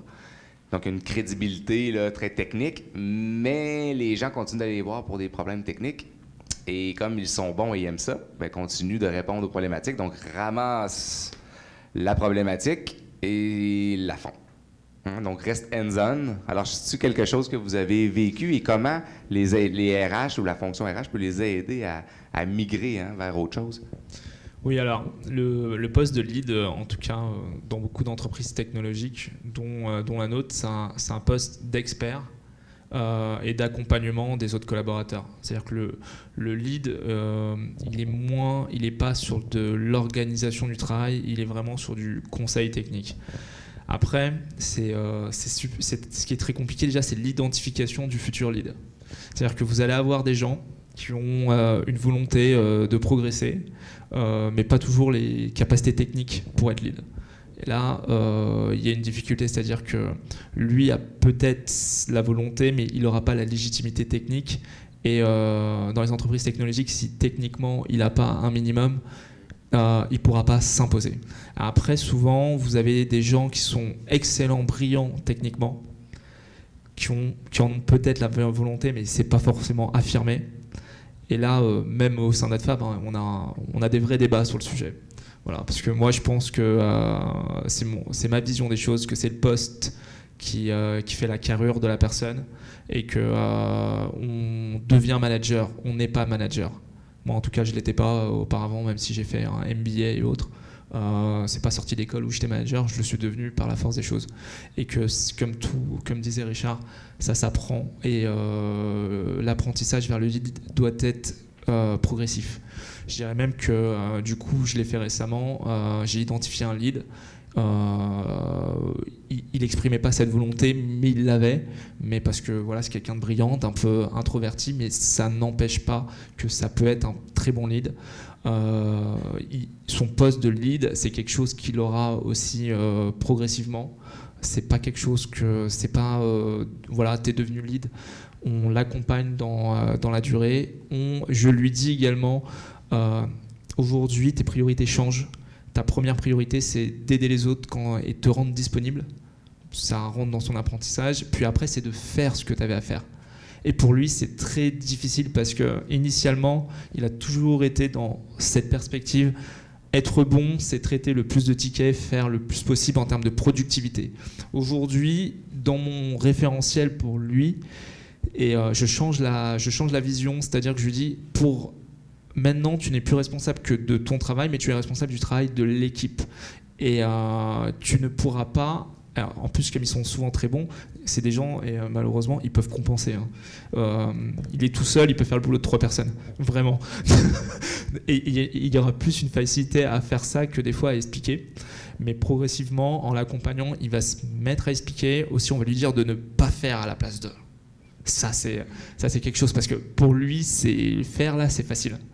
Mais expliquer, c'est peut-être un peu moins naturel. Et également, l'autre chose, pour être bon, il faut aimer ce qu'on fait. Et on va également essayer de leur donner le goût de la pédagogie, de la transmission, en valorisant tout ça. Alors, en disant, voilà, tu vois, les gens t'estiment, viennent te voir, prends le temps d'expliquer. Et également, plutôt de les valoriser sur la progression du capital humain. Indépendamment même de la réussite du projet. Le but à la fin du projet, c'est effectivement que le projet soit livré, mais surtout qu'il ait moins à faire en lead, qu'il ait moins à accompagner au prochain projet. Et ça, pour eux, c'est un peu... voilà, c'est une révolution. Ouais. Merci. Alors, Oui, je vois une belle opportunité dans ce que tu dis là, Yacine, justement pour les gens de ressources humaines, d'agir comme coach auprès des jeunes gestionnaires. Juste de s'asseoir avec eux en début de mandat. De dire, ben voici, là, on va se faire un petit plan 90 jours. Rien de compliqué. Tu as 90 jours, tu rentres dans le poste. C'est quoi tes objectifs en acceptant cette promotion-là? Qu'est-ce que tu veux accomplir? Regarde ton équipe. C'est quoi les forces dans ton équipe? Qu'est-ce que tu aimerais améliorer? C'est quoi les mandats opérationnels à laquelle que tu as à faire face? Qu'est-ce que tu dois livrer? Et comment tu vas t'organiser là-dessus? Et on se revoit dans une semaine. Pense-y, on se revoit dans une semaine. Bon, parfait. C'est quoi ton plan de match? Qu'est-ce qu'on ajuste? Est-ce que tu as réalisé cette semaine ce que tu voulais réaliser? L'aider à prendre un petit peu de recul sur l'opération dans laquelle il va retomber, c'est clair. Il faut l'aider et prendre du recul. Et alors, parfait. Prochaine étape, prochaines 2 semaines, qu'est-ce que tu fais? Prochain mois, c'est quoi tes actions clés auprès de tel collaborateur, les membres de ton équipe? Comment tu vas planifier ton affaire? Tu as des messages difficiles à passer à ton ancien collègue. Comment tu vas articuler ça? Pour pas qu'il démissionne, pour pas qu'il se mette en chicane avec toi, pour pas... Bon, etc. Alors, il y a vraiment un rôle important pour les gens de ressources humaines dans l'accompagnement de ces jeunes gestionnaires-là. Ces nouveaux gestionnaires-là, ils sont peut-être moins jeunes, non? J'abonde à 100%. Je dirais même que je vous parlais des points que je fais avec chaque développeur tous les 2 mois. Je leur donne des objectifs. Je leur donne pas 10, parce que je pense qu'on peut pas travailler sur 10 objectifs. Je leur donne 2 objectifs qui sont des objectifs qualitatifs propres à chacun. Et ça, ça compte, et je pense que c'est au RH de faire, c'est-à-dire d'identifier les sujets qui sont propres à chacun, leur donner 2 objectifs, probablement en binôme avec des opérationnels qui travaillent avec eux, et de faire un point sur ces objectifs tous les 2 mois. Si c'est atteint, vous en trouverez toujours d'autres, un peu comme moi. Moi, systématiquement, quand je progresse sur quelque chose, j'ai autre chose sur quoi je dois travailler, et c'est pareil pour tout le monde. Se donner 2 objectifs sur lesquels travailler, c'est bien. Et pour un lead, ce sera des soft skills. Effectivement. Oui, je voulais juste faire... Parce que nous, on vient de mettre en place la taille d'entreprise qu'on est arrivé maintenant, on vient de mettre en place cette gestion intermédiaire là, des nouveaux gestionnaires. Et la façon comme on a choisi de faire, c'était exactement de dire qu'on ferait les recrutements. On a donné l'opportunité aux gens de l'antenne de postuler. On a fait tous les processus de recrutement. Maintenant, on a choisi les personnes, on a informé à tous les employés qui sont les personnes en place. Ils étaient au courant de toute la procédure dès le début. On a choisi d'assigner juste 4 ressources par gestionnaire pour débuter en max de 8. C'est sûr qu'on on ne dépasse pas 8, mais on commence avec 4 exactement parce qu'ils sont nouveaux dans ces rôles-là. Il faut qu'ils apprennent avant d'avoir tout le monde 8 ressources 8 employés sur la responsabilité. Aussi, nous, puisqu'ils doivent passer du temps dans les tâches de gestion maintenant, on s'est dit qu'on accepte qu'ils réduisent un petit peu les temps qui passent sur les développements, parce que nous, on ne peut pas se permettre d'enlever totalement du facturable, parce qu'on est une entreprise de constatation, donc il faut qu'on facture quand même. Ils vont continuer à jouer leur rôle de programmeurs ou d'analystes ou des gestionnaires de projets, les rôles qu'ils jouaient avant de devenir gestionnaires, mais ils ont aussi un boni pour compenser un petit peu les temps des plus qu'ils vont passer aussi dans cette fonction maintenant. Ils ont un budget pour faire des rencontres avec les employés à l'extérieur des heures du bureau, à l'heure du dîner, au petit déjeuner. Donc, ce sont des choses qui ont fait aussi. Et pour l'encadrement de ces nouveaux gestionnaires, ce qu'on a choisi, c'est que ces nouveaux gestionnaires, ils sont leurs supérieurs sont les VP de l'entreprise. Donc, nous, on a bâti une formation maison parce qu'on ne peut pas se permettre non plus d'être payé à venir de l'extérieur. On a bâti une formation qu'on donne aux nouveaux gestionnaires et j'encadre les VP pour encadrer les gestionnaires. Comme ça, autant les VP que les gestionnaires, ils apprennent comment qui peut faire les rôles. Donc, c'est de cette façon qu'on a réussi à mettre en place ou à organiser un petit peu cette fonction. Excellent, merci, intéressant. On a presque passé, en fait, les 2 premiers blocs par rapport au panel. On serait maintenant rendu à une période, Rémi, de questions. Alors, je ne sais pas s'il y a des questions que ça a pu soulever, soit en lien avec les sujets qu'on a abordés jusqu'à présent ou évidemment autres préoccupations, sujets, questionnements que vous pouvez avoir. On prend à la fois les questions. Les micros juste ici. On va vous donner le temps d'y réfléchir. Prenez le temps, 2 secondes d'y réfléchir. Là, puis moi, je me rassois pas tant qu'il n'y a pas de questions pour vous. Alors, Profitez-en. C'est des gens super expérimentés dans le secteur qui ont plein de choses à dire. Je suis sûr que ça va vous éclairer sur des questionnements que vous avez dans votre pratique. Là, alors est-ce que... la parole est à vous. Est-ce qu'il y a un ou une volontaire qui aimerait poser une première question? Moi, j'ai une question. On voit de plus en plus la fameuse fonction RH semble se transformer vers une fonction de culture et développement organisationnel, plus que gestion des ressources humaines. Est-ce que ça, c'est une mode ou un courant? Première question. Puis en sous-question, c'est l'équilibre entre justement ce développement de la culture et l'opérationnalisation des fonctions RH de base. Les exercices de gestion de la performance, les exercices d'augmentation salariale, etc., l'équité, il y a des choses comme ça qu'on ne peut pas passer nécessairement à côté, mais en même temps, on demande de développer une culture flyée, cool, avec des activités qui sortent de l'ordinaire. Comment on fait pour faire la part des choses dans tout ça? Juste peut-être reprendre l'essentiel de la question pour les gens en ligne, puis pour les prochaines questions, s'il vous plaît, juste prendre le micro, comme ça on s'assurer qu'ils entendent tout bien. Là. Je pense à Catherine, mais peut-être reprendre l'essentiel, François, pour être certain que... Alors, je vais reformuler du mieux que je peux. Alors, on dit, en fait, la question portait essentiellement, on entend beaucoup la tendance que la fonction RH a maintenant, on appelle ça, développement de la culture, culture et développement, en fait. Alors, est-ce que, selon vous, c'est une tendance ou est-ce que c'est une mode ou c'est vraiment quelque chose qui se développe dans le marché? Et parallèlement à cela, comment on fait pour à la fois développer une culture qu'on qualifiait de flyée, d'intéressante, stimulante, innovante, en même temps qu'il faut mettre sous contrôle les opérations courantes, donc d'équité, de rémunération, d'embauche, etc. Alors, votre point de vue là-dessus? Très bonne question déjà.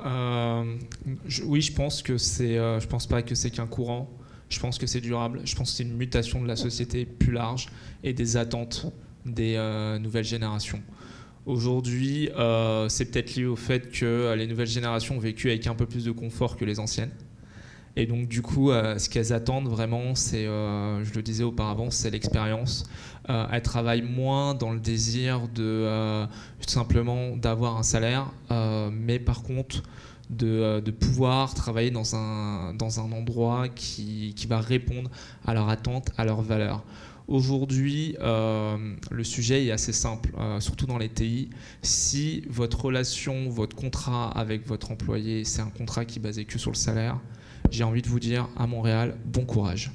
Parce que vous allez sur la côte ouest des États-Unis, sur la côte est, et les gens qui sont bons, on leur fera des ponts pour aller là-bas, et ils seront payés 2, 3 fois, voire 4 fois plus cher que ce qu'ils gagneront actuellement.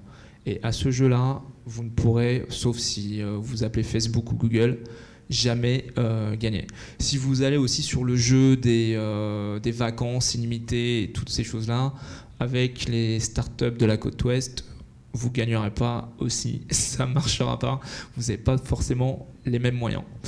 Mais par contre, ce qu'il faut se poser comme question, c'est pourquoi les gens restent dans une entreprise.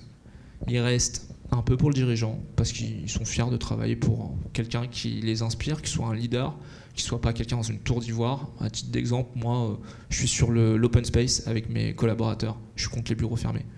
À côté, ils restent surtout aussi pour leurs collègues et pour leur ambiance.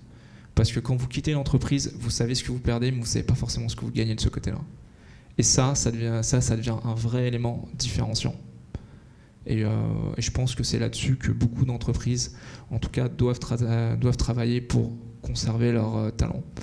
Après, pour éviter de tomber dans la surenchère, je pense qu'il faut voir les collaborateurs comme des gens responsables, comme des gens qui sont soucieux de la bonne santé de leur entreprise et être transparent avec eux. Nous, c'est ce que je présentais à mes confrères. On envoie chaque jour un mail avec les résultats de l'entreprise. Tous les jours. Il me les a même montrés à moi. Puis comment tu as analysé ça? Voilà. Et, Wow! Et on est transparent. Il y a quelque chose, je ne l'ai pas encore annoncé à mes employés, mais j'y réfléchis. J'ai commencé à leur annoncer. Je pense même discloser les salaires de tout le monde. Quand on parle d'équité salariale, je pars du principe que si la grille des salaires et si le salaire est en cohérence avec ce qu'apporte chacun dans l'entreprise, y compris pour mon salaire à moi, voilà, vous avez la possibilité de discloser le salaire sans avoir de problème. Dernier point, quand on recrute quelqu'un, j'en parlais tout à l'heure, moi le premier recrutement qui est le recrutement RH, ce que vous faites, c'est le recrutement qui est décisif.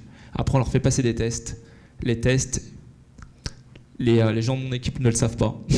Le candidat ne le sait pas, mais le test, ça me permet juste de fixer le candidat sur une grille de salaire par rapport à ce qu'il vaut, par rapport à ce qu'il sait faire. Mais c'est l'entretien RH, l'adéquation avec les valeurs, comme disait Richard, qui est déterminant. Donc en général, quand il passe au test, après, c'est qu'une question de salaire. Merci, Yacine. Moi, j'ai juste une question, là. C'est que ce qu'il fait, moi, je trouve ça extraordinaire, là. Mais quand tu arrives dans une organisation avec plusieurs générations, OK, où tu as des milléniaux, tu as des X, puis tu as des baby boomers aussi, là, tout ce qui est transparence, là, devient un peu plus complexe à gérer.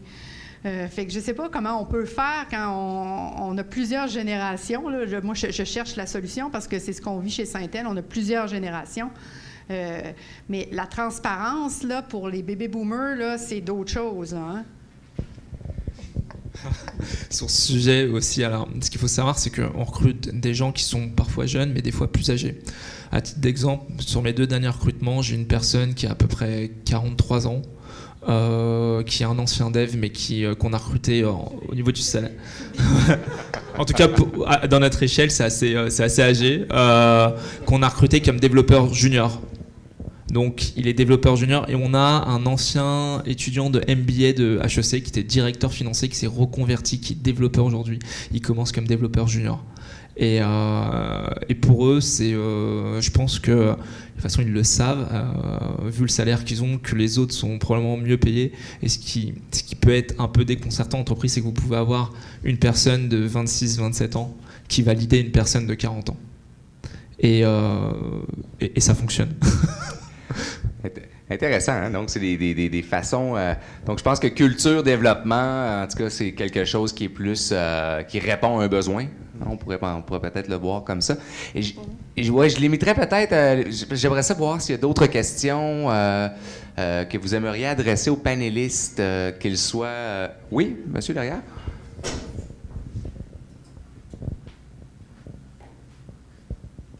Oui, je crois que c'est André qui avait dit que 92% de taux de rétention durant la première année.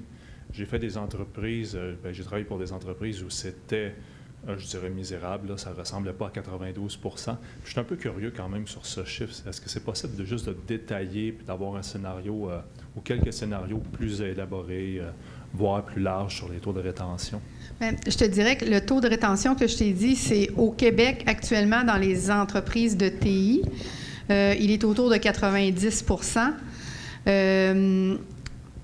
C'est élevé, OK? Mais moi, je suis confiante avec le chiffre qu'on sort parce que les gens nous envoient leurs données et c'est nous qui faisons le calcul. Donc, il faut que les gens nous aient... on a confiance dans les données qu'ils nous ont fournies.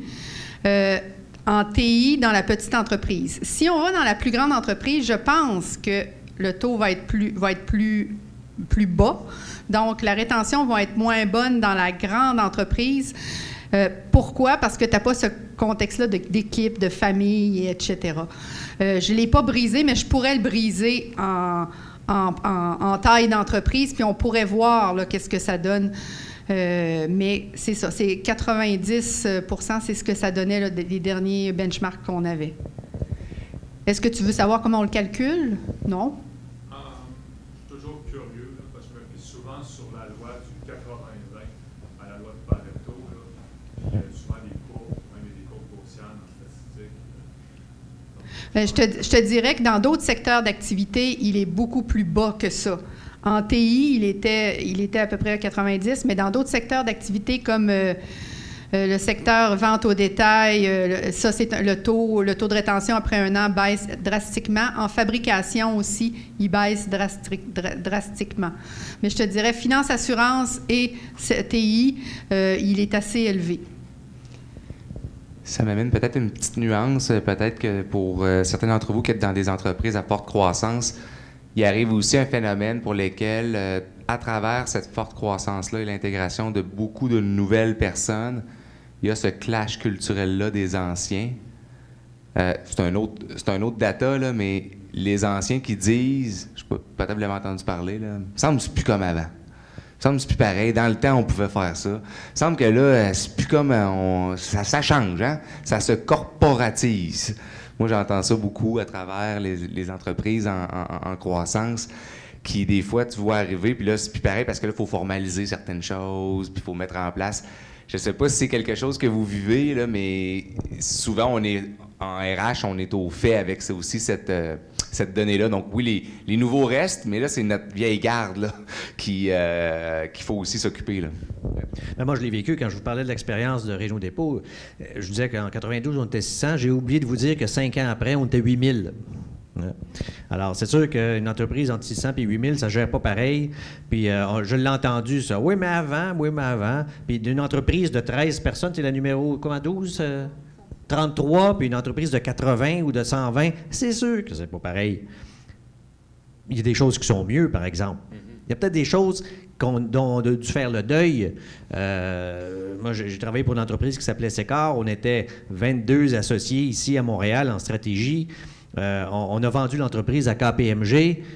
Il y avait 650 associés. Alors, c'est facile. Le fondateur de Sécor, c'était Marcel Côté, cofondateur. Il y avait son bureau à côté du mien. On partageait la même adjointe. Puis le directeur général n'était pas loin. Puis les autres associés, on se croisait au café, puis on lunchait ensemble souvent, plusieurs fois par semaine. Chez KPMG, c'était pas comme ça. L'associé directeur était à Toronto. En 3 ans, je l'ai vu une fois.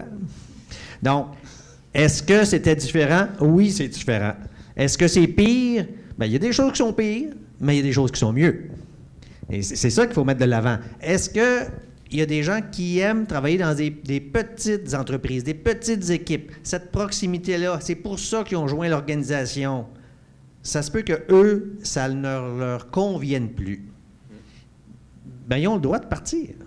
Et le rôle des ressources humaines, c'est de le planifier. De voir, de prendre le pouls de ces mouvements de personnel-là, de s'assurer que même si ça grossit, la culture va quand même dans le bon sens et qu'on ne perd pas notre âme là-dedans. On garde la culture originelle, par exemple. Puis, et de planifier pour remplacer et recruter des gens qui vont mieux s'adapter au nouveau contexte. Des beaux défis. C'est on s'ennuie pas. Des heures de plaisir. On s'ennuie pas. Rémi, je crois qu'il y avait une question sur chat. Sur le chat, j'ai une question, pardon, pour ma voix, de Marie-Ève. Mentionne, concernant la fameuse évaluation annuelle, j'ai l'impression que c'est une pratique qui cadre un peu moins bien avec les nouvelles cultures organisationnelles du domaine des TI. Je sens que la fréquence et la façon de faire sont à actualiser. Comment voyez-vous ça? Marina? Je peux commencer un peu en récupérant la question même des Vincent.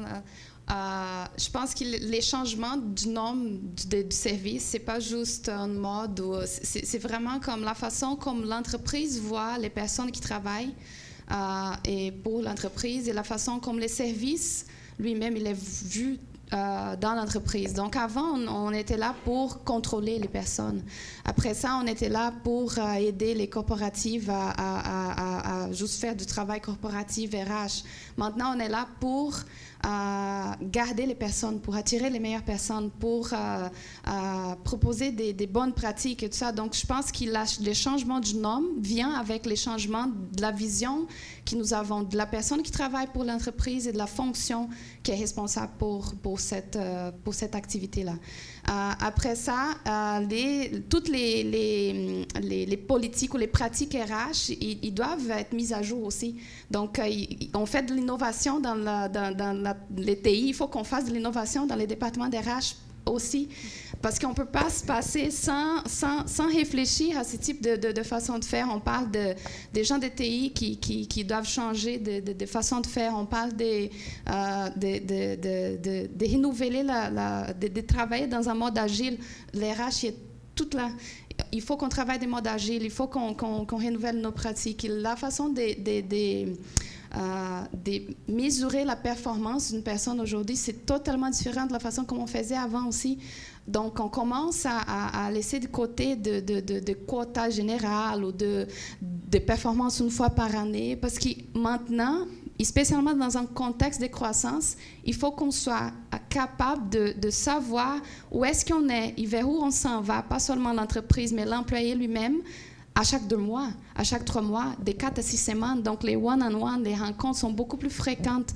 Et on ne veut pas savoir une fois par année quelle est ma performance. Je veux savoir fréquemment quelle est ma performance pour que moi, je puisse ajuster ma performance à celle d'entreprise et que l'entreprise puisse, elle aussi, proposer des actions pour que je puisse continuer à aider mes employés à développer. J'aime bien aussi, Marina, a fait le pont avec toute la méthode agile qui est fortement répandue dans le domaine des TI, bien évidemment, et à travers aussi les pratiques RH. Donc, si on travaille en mode itératif, en développement de logiciels, par exemple, de jeux vidéo ou autre, et en RH, lorsqu'on a aussi à faire du feedback en continu, donc de générer ces occasions de feedback-là, il faut y réfléchir à la façon qui correspond à nos opérations, à notre structure, à la manière dont on travaille.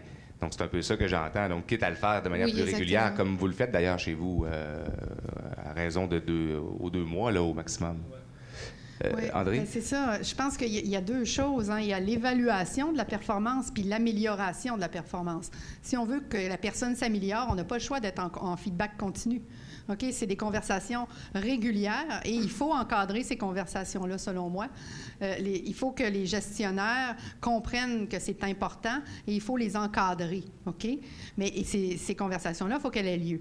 Ensuite, l'évaluation de la performance, là, on la fait dans un contexte de rémunération parce qu'on veut donner une augmentation, on veut donner un bonus. Donc, pour moi, c'est 2 choses. L'amélioration de la performance, c'est un processus en continu et l'évaluation, bien là, peut être après un projet, peut être aux 6 mois, peut être 1 an, mais pour moi, c'est 2 choses. J'aimerais peut-être répondre à la question avec peut-être une pratique que j'ai observée puis qui pourrait peut-être aussi nous donner des avenues de solutions sur la gestion de performance. Il y avait une organisation qui a mis en place, je trouvais ça intéressant, elle parlait, eux, ils font plusieurs mesures durant l'année, puis ils appellent ça, ils ont comme donné un nom, là, les premiers pas. Donc ça, en fait, c'est genre à chaque début d'année, on part, c'est les premiers pas, c'est le lancement de l'année, donc les objectifs, etc., les attentes, plans de développement. Après ça, ils mettent en place des rencontres, ils appellent ça des rencontres. Donc, pour eux, c'était aux 2 mois, un peu similaire à vous, aux 2 mois, planifié à l'agenda. Et ils font une rencontre d'évaluation qu'ils appellent la grande conversation. La grande conversation, c'est vraiment l'occasion de pouvoir échanger à ce niveau-là. Et pour les supporter, c'est qu'ils ont passé d'un formulaire, parce que souvent en ressources humaines, on voit des formulaires, un formulaire d'une 4 à 5 pages d'évaluation à 1 page. Donc ça aussi, je pense que c'est quelque chose que l'on voit apparaître pour être plus agile, pour être plus 1 page, on va à l'essentiel, on met l'emphase sur 1, 2 objectifs. C'est quelque chose de beaucoup plus simple, quelque chose de beaucoup plus adapté, adaptable aux individus que des formulaires avec je ne sais pas combien de critères. Alors ça aussi, c'est quelque chose qu'on voit beaucoup apparaître, je pense, dans les organisations.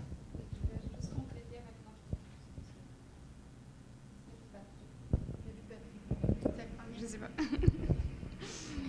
Bon. Une autre chose que j'aimerais juste ajouter, c'est de dire que les pratiques, il faut qu'ils soient ajustés aux réalités de l'entreprise. Ça ne veut pas dire que je veux voir une belle initiative RH ailleurs et que je vais pouvoir prendre cette initiative et appliquer 100% chez moi. Je peux m'inspirer par des nouveautés ou des innovations en RH et après ça, réfléchir si ça marche avec ma culture, si ça va vraiment être bon pour moi. Et après ça, si c'est bon, de l'adapter un petit peu. Ça veut dire que je ne dois pas nécessairement supprimer les évaluations de rendement. Si chez nous, ça fait de sens, si chez nous, c'est important, je vais juste la changer un petit peu pour que ce soit plus adapté au marché ou la façon de faire aujourd'hui. Je ne veux pas nécessairement la flusher parce que pour nous, c'est important. Donc, c'est ça aussi, de regarder le marché, mais d'adapter à ta réalité, à la réalité de l'entreprise. Je veux vraiment mettre un accent sur ce point-là parce que les gens sont sensibles au mode. Alors, est-ce qu'on parle plus de gestion de personnel, gestion de ressources humaines, plus développement organisationnel? Comment on fait les évaluations de rendement? Toutes ces questions-là, ça retourne aux mêmes choses. Est-ce qu'on devrait repenser? Regarde, one size fits all, c'est de moins en moins vrai. Les entreprises qui vont avoir du succès dans le futur, c'est celles qui vont le mieux s'adapter à leur bassin d'employés, puis ce bassin-là d'employés qui va être en adéquation avec le métier puis la clientèle. Donc, il y a des vieilles pratiques qui sont encore très bonnes, mais ça demande, il faut les remettre en question. Il faut vraiment adapter des pratiques qui correspondent à votre cycle d'entreprise. En démarrage, en maturité, en décroissance, c'est pas les mêmes pratiques. Puis d'une industrie à l'autre, ça va varier aussi. Effectivement, belle nuance, en fait. Faire attention de courir à la prochaine mode peut être très dangereux. Dans le temps qui nous reste, j'aimerais aborder, en fait, un autre genre de question, puis là, je ferai appel vraiment à votre vécu.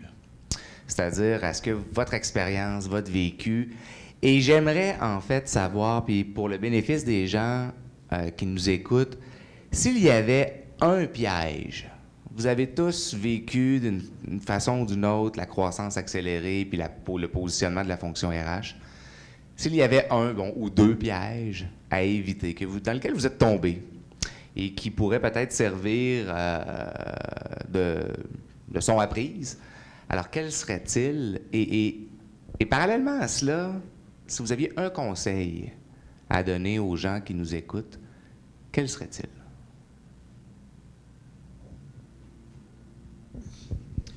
Elle n'est pas facile, celle-là, mais je vais me lancer. Merci, Richard.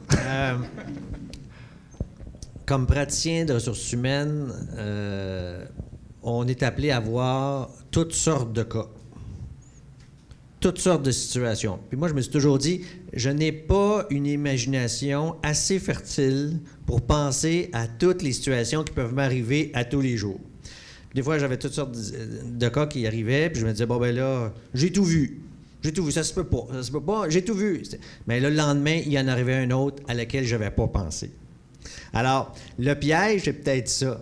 Ça me fait penser à ça, ce piège-là, de penser que ce qui a fonctionné hier va fonctionner, qu'on a déjà couvert tous les angles, que parce que ça a fonctionné, parce qu'on a eu du succès dans le passé, dans une méthode de recrutement, dans une méthode de communication, dans une rémunération, dans une façon de développer les talents ou de les retenir, ça va encore fonctionner dans le futur. C'est pas vrai. Ça change trop vite. Il faut se remettre en question. C'est ça, le conseil, c'est ça. Il faut se remettre en question. Il faut revoir nos façons de faire et pas hésiter de retourner à la base. Qu'est-ce qu'ils veulent, les employés? Qu'est-ce qu'ils nous disent, les employés? C'est quoi revalider la vision des dirigeants? Aller retourner voir les clients. Qu'est-ce qu'ils en pensent, les clients, de ce qu'on fait? Est-ce qu'on leur apporte vraiment de la valeur? Est-ce qu'on apporte vraiment des éléments de développement puis de mobilisation à nos employés? Moi, je pense que c'est ça qu'il faut toujours garder en tête puis rester attentif à ça. Intéressant, Richard. Donc, ça voudrait dire en quelque sorte que d'autant plus en contexte de croissance accélérée, il faut créer des temps d'arrêt. Planifier. Pour se donner ce point de recul-là. Autrement, on est dans les opérations, puis les années filent, puis on n'a pas cette perspective-là. Merci, Richard. Moi, oui? j'aurais deux choses. Là. D'un, c'est sûr qu'il faut que vous vous mesuriez. OK?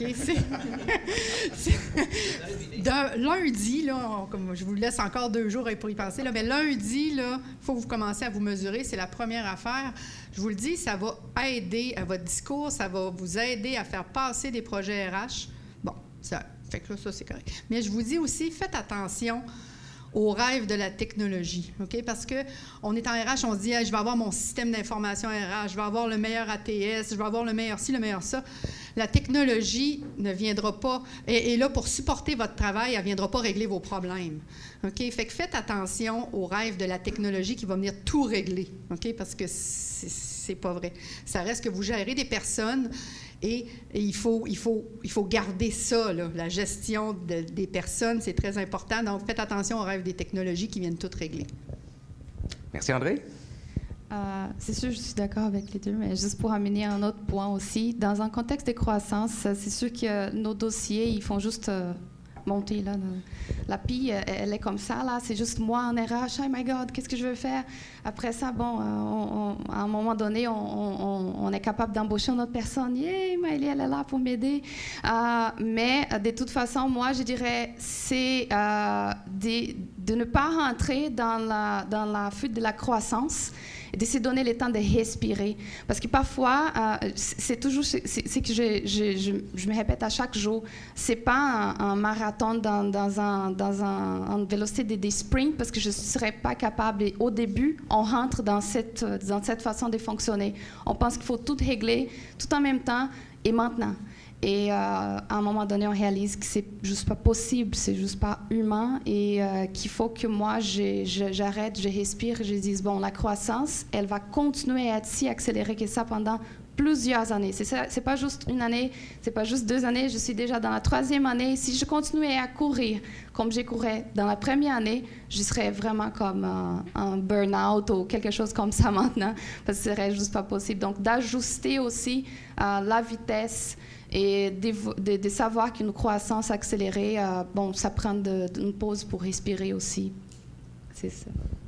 Merci, Marina. Alors, Yacine?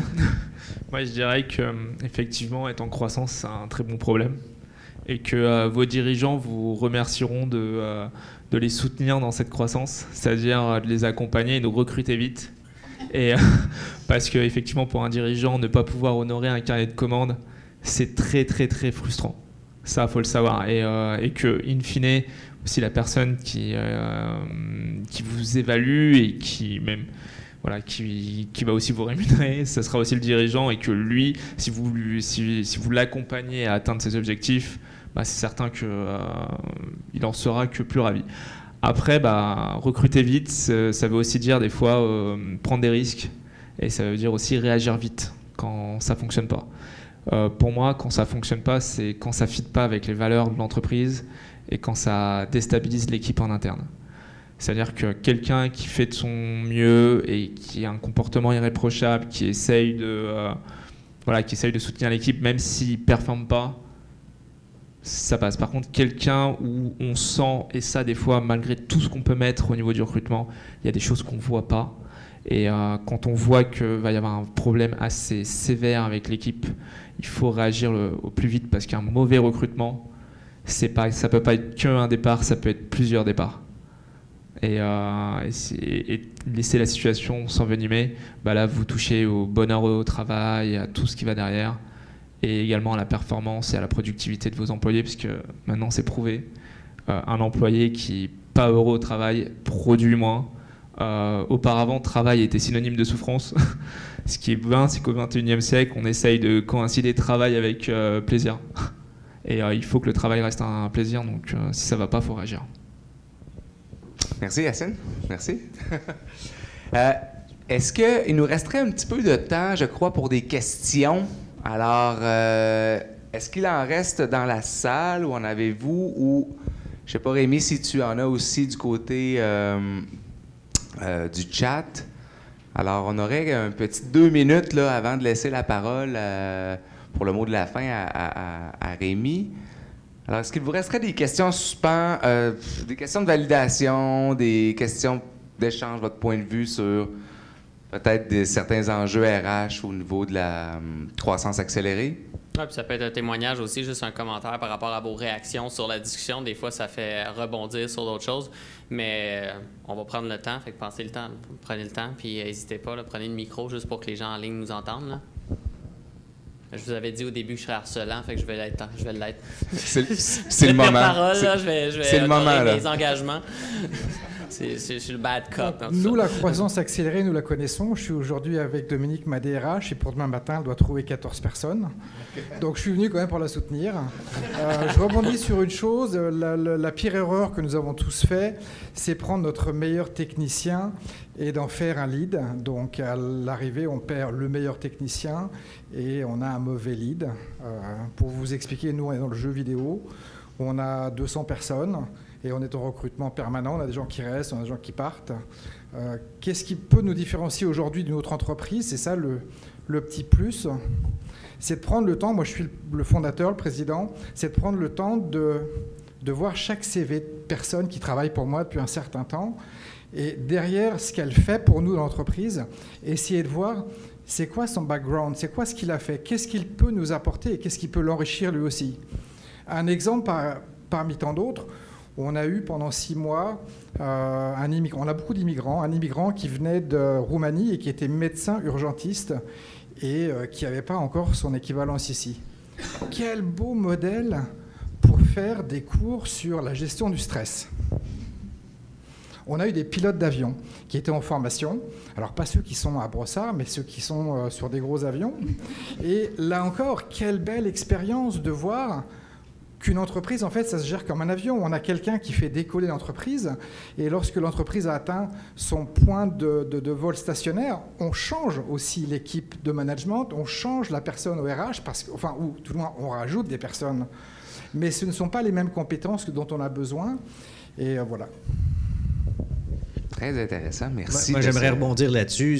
Le message que je retiens, c'est travailler sur les forces de vos gens. Il n'y a personne de parfait, ni vous, ni moi, ni les employés. Il n'y a personne de parfait, mais elles ont tous et toutes des forces. Votre urgentologue, votre pilote d'avion, etc. Travaillez sur les forces des personnes, mettez-les aux bonnes places, puis vous allez avoir du succès. Merci. Autre... Rémi, je vais te laisser aller. Non, mais on a encore du temps. Pour relancer. C'est toi qui t'es engagé, hein, dans le fond, à relancer les gens pour les questions. Exactement. Hein? Puis j'aime bien les commentaires du genre aussi, des témoignages, des réactions aussi. Si on le voit plus dans une optique de réaction, ça peut être... j'aime bien aussi d'entendre tout de suite le pouls. C'est le fun dans un formulaire d'évaluation, mais c'est encore plus fun live, là, maintenant, pendant que vous êtes là. Fait que, y aurait-il d'autres gens qui auraient réaction, commentaires par rapport à ce qui vient d'être jasé? Ça va? Excellent. Vincent, tu as très bien contribué. Génial. Personne d'autre? Excellent. Fait qu'on est bon, je pense. On est bon. Est-ce qu'on a un dernier tour, parce qu'il nous reste un petit 5 minutes, est-ce qu'on a un dernier tour commentaire, appréciation de nos panélistes sur, justement... Moi, j'aimerais ça, en fait. Évidemment, on a eu les pièges, les conseils. Là, évidemment, question de fermer le tout. Le mot de la fin. Donc, le mot de la fin, en ce sens toujours dans le positionnement de la fonction RH en contexte de croissance accélérée. Alors, quel serait-il pour vous? Le mot de la fin, effectivement. Pour moi, c'est stratégique. Juste un mot? C'est difficile, hein? C'est difficile, hein? Allez-y avec un mot, une brève explication. Je dirais ensemble. Je dirais que je ne suis pas capable de tout faire toute seule. Donc, autant avec mon équipe qu'avec les présidents ou même vous qui travaillent dans les domaines. Donc, on peut travailler ensemble pour continuer à faire améliorer la fonction RH, pour être capable de soutenir cette croissance accélérée dans les entreprises où on travaille. Donc, je vous dis, on peut être connecté par LinkedIn et résoudre des problèmes ensemble. Donc, n'hésitez pas à m'envoyer une invitation si jamais vous voulez jaser et échanger après. Moi, j'ai juste une affaire qui m'a frappée de Yacine. C'est tout à l'heure quand il a dit chez nous, on veut créer une équipe de hockey, une équipe de foot ou une équipe de hockey. moi, ça vient me chercher, hein, parce que créer une famille, on a toute une famille. Je n'ai pas besoin d'une deuxième, moi. Mais d'une équipe, par exemple, ça, c'est le fun, tu sais. Fait que si je retiens quelque chose aujourd'hui, là, ben, je retiens plein de choses, là, mais cette chose-là, je la retiens, là, d'inculquer chez nous le concept d'équipe et non pas la famille, parce que on en a toute une famille. Puis de vouloir rester jusqu'à 10 heures le soir, là, je pense pas que c'est des objectifs qu'on doit donner à nos employés, mais plutôt le concept d'équipe. Si on travaille en équipe, on n'aura pas besoin de rester jusqu'à 10 heures le soir. Un bon point. Moi, je dirais, il n'y a pas une formule magique, mais une des choses sur lesquelles les gens de ressources humaines devraient toujours avoir leur attention, c'est de donner du sens dans le projet d'entreprise. Pour justement, c'est ce sens-là qui va faire qu'il y a un esprit de corps, il y a une vraie équipe qui travaille dans la même direction. Alors ça, ça demande une attention de tous les instants. Et qui d'autre que les gens de ressources humaines sont mieux positionnés que de réfléchir puis de communiquer puis de faire émerger ce sens-là. Parce qu'il est là, le sens. Souvent, ce que je vois moi, dans les entreprises, c'est qu'on ne le fait pas émerger, on ne le met pas de l'avant suffisamment, on n'en parle pas suffisamment. Alors, pensons à ça. Alors, mon mot de la fin, moi, c'est le sens. Merci beaucoup. Alors, j'aimerais, dans le fond, remercier nos panélistes. Alors, Richard Blain des HEC, André, merci beaucoup. Marine, merci beaucoup. Et Yacine, merci beaucoup aussi. Alors, peut-être un bon applaudissement pour les panélistes. Donc, en mon nom aussi, puis au nom de Techno Compétences, merci de votre temps. Hein, il est précieux, comme toutes vous autres dans la salle aussi. C'est super de vous accorder ce temps-là de développement. Ce n'est que la deuxième activité d'une série de 4. Donc, c'est clair qu'on va se revoir. Et l'objectif d'avoir fait ça en 4 temps comme ça, il est clair. Il vise à se dire, on entame une réflexion, mais elle va se poursuivre dans le laboratoire. Donc, à ce moment-là, moi, ce que je vous invite à faire, c'est ce que ça a éveillé chez vous, contrairement à, par moment, on a tous assisté à des journées de formation intensives, 14 heures d'affilée, on retourne dans nos habitudes et c'est terminé. On l'a tous vécu, on le vit trop souvent. Et c'est ça qu'on essaie de briser chez Techno Compétences dans les nouvelles façons de faire pour vous autres aussi, à titre de professionnels dans le domaine, soit RH ou dirigeant d'entreprise, d'être capable de réinventer votre façon d'apprendre. Et dans ce sens-là, autant les outils mesure RH, retournez-y, allez le découvrir, fouillez là-dedans. Et essayez-le, mettez-vous les deux mains dedans.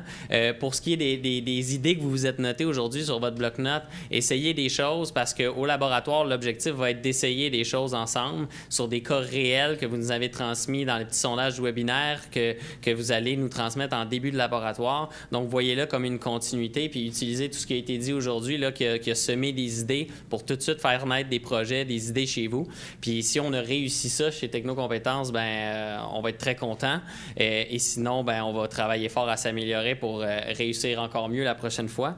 Fait qu'on se revoit. Mais rapidement, pour conclure, je vous ai remercié. Je te remercie François, notre chef de pratique, qui lead un peu l'ensemble de la programmation de contenu avec moi là-dessus. Super travail. Merci beaucoup. Ensuite de ça, les prochaines activités, comme je l'en parlais, c'est le laboratoire. Laboratoire Montréal, lundi le 10 avril en PM, ici même. Pour le volet Québec, pour les gens qui sont sur la web diffusion, donc ça va se passer également physiquement le 13 avril, donc 2 jours plus tard au camp. Sachez que tout ce ça a été filmé aujourd'hui, vous allez y avoir accès prochainement. Fait que vous allez pouvoir digérer ça, y retourner. Puis si vous avez des collègues à qui vous voulez faire entendre des choses, ça peut permettre de faire des petits. Donc ensuite de ça, les gens, si vous êtes simplement inscrits au parcours virtuel, je parle aux gens en web diffusion, à ce moment-là, on se revoit simplement au panel de clôture. Et le panel de clôture va être composé, comme vous le savez sûrement déjà, de tous nos chefs de pratique des 3 parcours qui vont avoir un peu absorbé toute l'information des labs, qui vont avoir absorbé toute l'information du panel d'aujourd'hui pour créer du sens avec ça, puis avoir une genre de convergence de toutes les idées qui auront été bâties pour consolider un peu tout ça, puis digérer encore une fois un peu tout ça. Donc, c'est un rendez-vous à pas manquer. Si vous désirez participer, que vous êtes allumé par l'approche et tout ça, aux 2 autres parcours, c'est encore le temps de vous y inscrire. s'inscrire. Le parcours 2, il est sur innover pour améliorer l'efficacité du développement des compétences. Donc, on est vraiment dans le volet formation, développement des compétences, les nouvelles approches là-dedans qu'on peut voir. Et le parcours 3 qui est sur les leaders de demain pour des équipes d'aujourd'hui. Donc, on va se focaliser vraiment sur le leadership. C'est pour ça qu'on brisait la glace dans le parcours 1 avec quelque chose de plus englobant qui vous l'avez vu aujourd'hui, adresse plein de choses quand on est en croissance. Donc, il y a plein de vases communicants, bien entendu, là-dedans. Donc, voilà. Pendant la rencontre, en théorie, vous avez reçu le formulaire d'évaluation. Sinon, ça va se faire tout de suite après. Ça a-tu été envoyé? Parfait. Donc, je vous demanderais de le faire. On ne voulait pas le faire papier parce qu'on est paresseux et on ne veut pas compiler tout ça à la main et parce qu'on veut sauver du papier. Donc, si vous voulez le compiler, vous l'avez sur vos cellulaires. Simplement rentrer ces 5 questions puis ça nous permet de s'ajuster. Et également, on va vous envoyer le PowerPoint par la suite, les quelques slides d'André avec les indicateurs et tout ça suite à ça. Puis voilà, c'est tout pour moi. Je vous souhaite une super belle fin de journée. On reste ici disponible si vous avez le goût de jaser. Puis on se revoit au Lab à Montréal ou principalement à Montréal pour vous autres. Voilà.